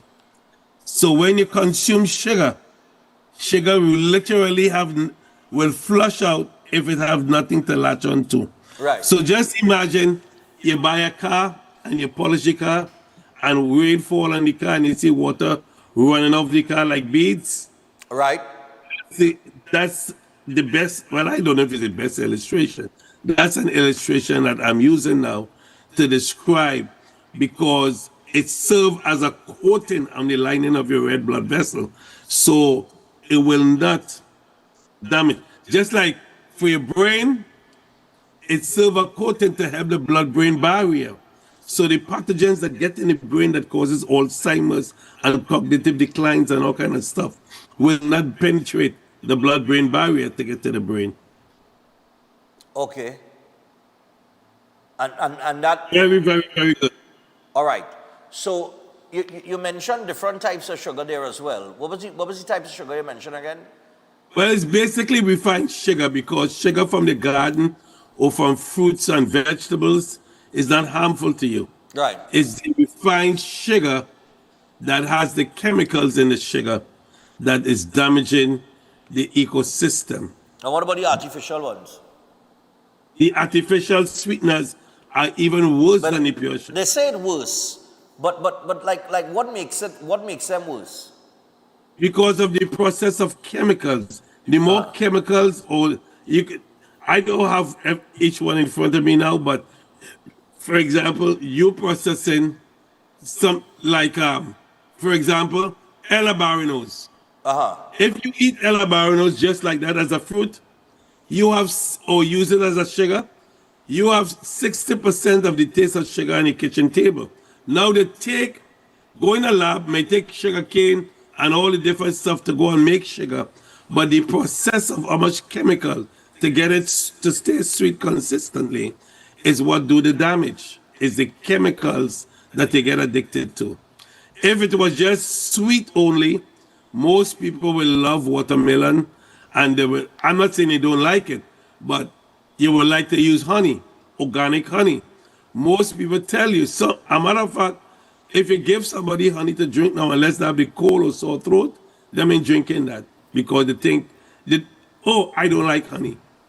Sweet woman, ladies in Trinidad, they ask them, baby, I buy a bottle of honey for you. They leave you. You can't buy no honey and take to no girl and take for Carnival or for Christmas. Valentine's Day coming up, you buy a bottle of honey and they give you a girlfriend or your wife. They leave you. You're a nerd. But right? Honeys are fructose. Yes, but the good one. Okay, well, I mean, I've heard people say good things about honey. People say bad things about honey.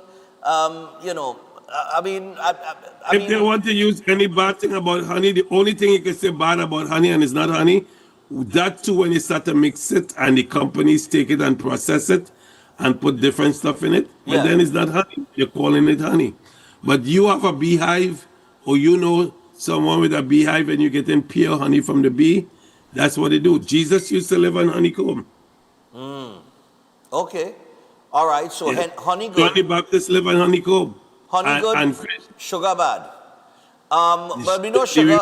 Sugar is bad. We know sugar is the demon that usually is the root cause of almost every disease that human beings experience. Anybody with a child, this is not the only thing you got to take care of.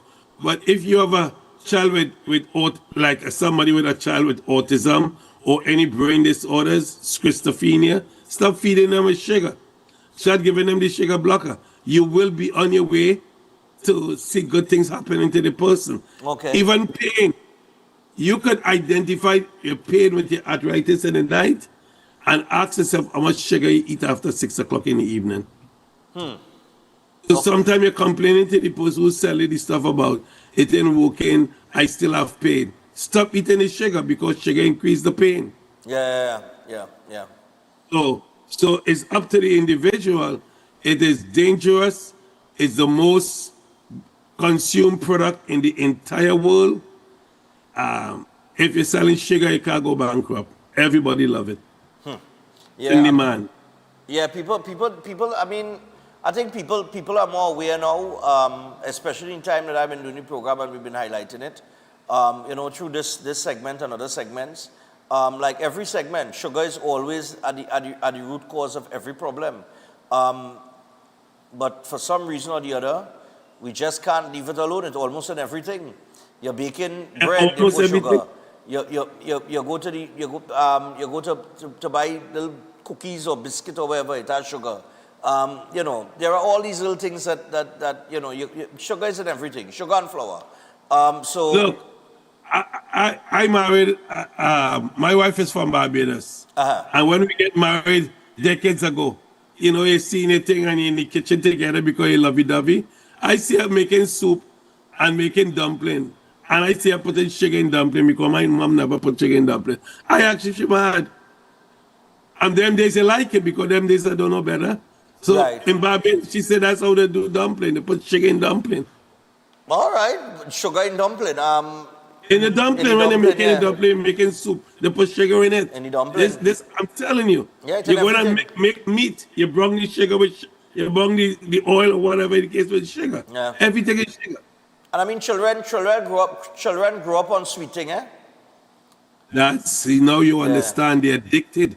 Yeah. We live in a world. The addiction starts from young, from the everything that have sugar in it that children like to eat. They like sweet thing. They like, Somebody call it, I hear a man on TV call it sugar junkie. A whole world, we smiling, but it's the sugars that get into us. You ain't see Trinidad, if you want to win your own match or you want to win a crown, you go and sing sugar, you see how fast they put you up. Or three where you get a sugar. Yeah. Darling, there was nothing sweeter. That's what I'm telling you. But that's Sean, we're out of time. But thanks a lot for the conversation. And people, it was about the sugar blocker this morning, which is one of the products that Pastor John offers. And to get in contact with him about the sugar blocker, all you need to do is call or WhatsApp 516-1516-286-7079. That is 1516-286-7079. Make sure and give him a call today and get the sugar blocker. It's very important. All right? And you're having some right now, I'm very sure. Have a great day today and a better one tomorrow. All right, you too. Nice, man. Bye. So nice Pastor John out to New York. And I understand it's minus. How cold it is in New York right now, but I should ask him, I heard it's like minus something in New York. Out there. Nice cold, boy. Chris, good thing we wasn't in Times Square around this time. Anyway, we got to take the final break. When we come back, we got some birthdays to get to and we wrap up for today. Tomorrow's going to be a clear day in terms of no segments and that kind of thing. So we're going to be able to take as many calls as possible tomorrow. So if it didn't get through today, there's always tomorrow. Don't worry. We will be back. Stay tuned.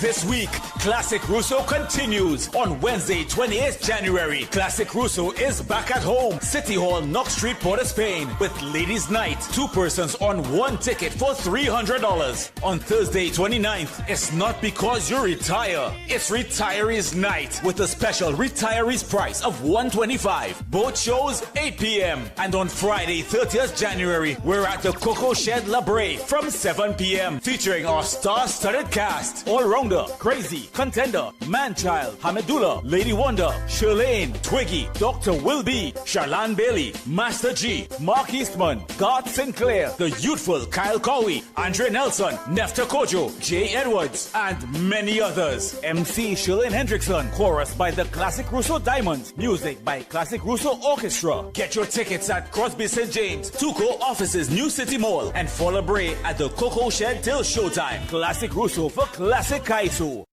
Concerned about the safety and security of your property? Then look no further. At Electromatic Gate Systems, they specialize in fabrication of gates, fencing, and much more. They also provide remote control access for sliding and swing gates and garage doors for residential, commercial, and industrial use. Have a design in mind? They can fabricate and motorize it into reality. Why choose them? They supply Italian-made motors backed by 10 years warranty, and you can ask about their lifetime warranty packages. Electromatic Gate Systems remains the sole authorized distributor for ProfoundNet throughout the Caribbean.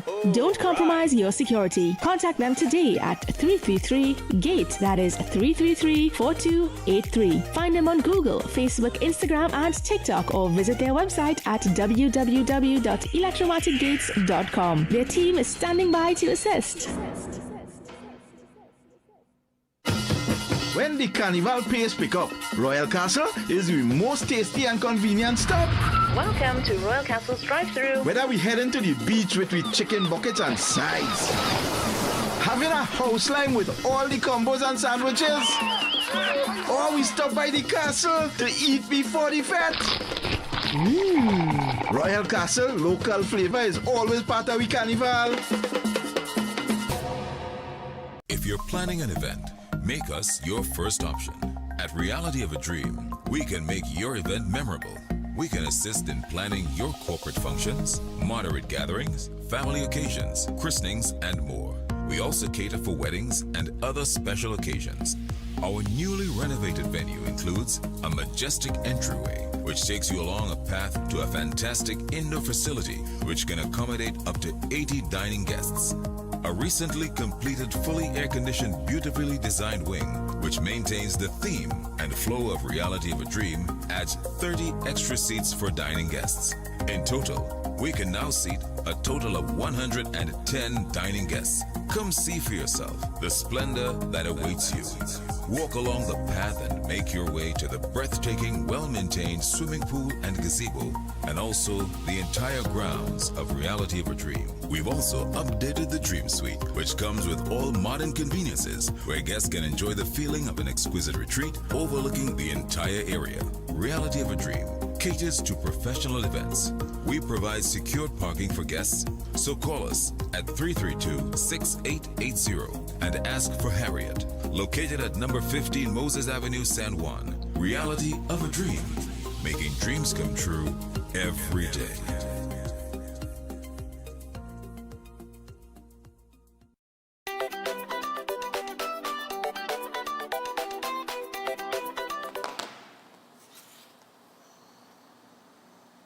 All right, so we're back.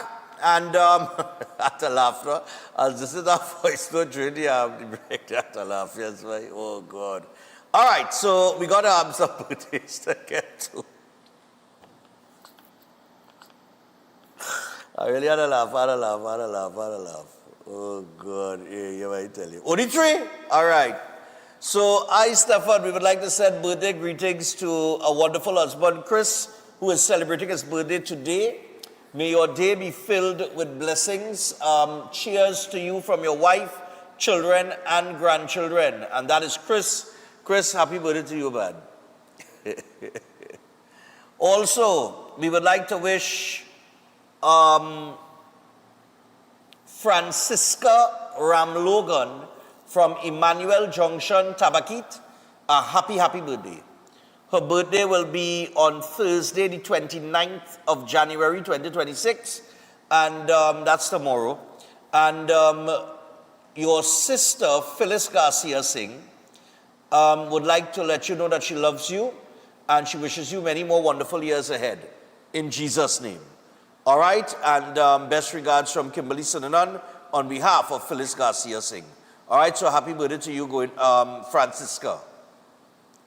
And finally, good morning, Stefan. Please wish my husband, Ricky Samaru, a very happy belated birthday. May God continue to grant you good health and happiness. Your family loves you and they wish best wishes from your loving wife Debbie, daughters Karishma and Karina, mom Dulari, and your best friend Wagi. All right? So happy birthday going out to Ricky Samaru. All right, yeah, man. So that brings us to the end of Wednesday morning. Let me see if I could do this now. Let me see if he reads this message so I could put it out there now. I would really like to get a little perspective here from somebody who not in the police service but was. All right?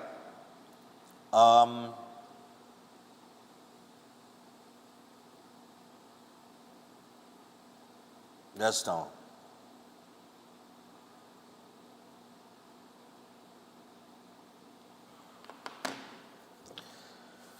Right? Let me see if he answers. Let me see if he responds here. And then we wrap things up, right? But I may have a guest on in the morning, all right? It'd be very interesting to get a little perspective. A different perspective from outside of the TTPS. And because Greenwich really can't answer those questions because it's under investigation. But nevertheless, I'll get a response and I'll know in a few moments. Until tomorrow, people, do have a great day. And tomorrow, like I said, we will have more time to take phone calls and that kind of thing. Friday morning, we come from the Queen's Park Savannah. We're on the big stage, I believe. Yes, we're going to be on the stage because Sunday's Panorama is the Savannah party. And it being the Savannah party, the Carnival Village is coming down. All right?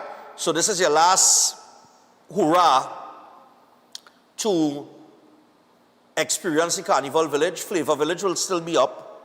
So you can check out the Flavor Village at the Queen's Park Savannah. NCC has done a terrific job there. I cannot applaud them enough. Big up to the new NCC board and also the Minister of Culture, Michelle Benjamin, they have done a tremendous job. All right? So Flavor Village will be up, but Carnival Village is coming down because the Savannah party is on Sunday, and that is actually where the Greens is. So they're going to move that, and we're on the stage. So we're going to be at the Queen's Park Savannah, the big stage, on Friday morning with Breaking Dawn. So look out for us there. Until tomorrow, have a great day. We out. Good morning.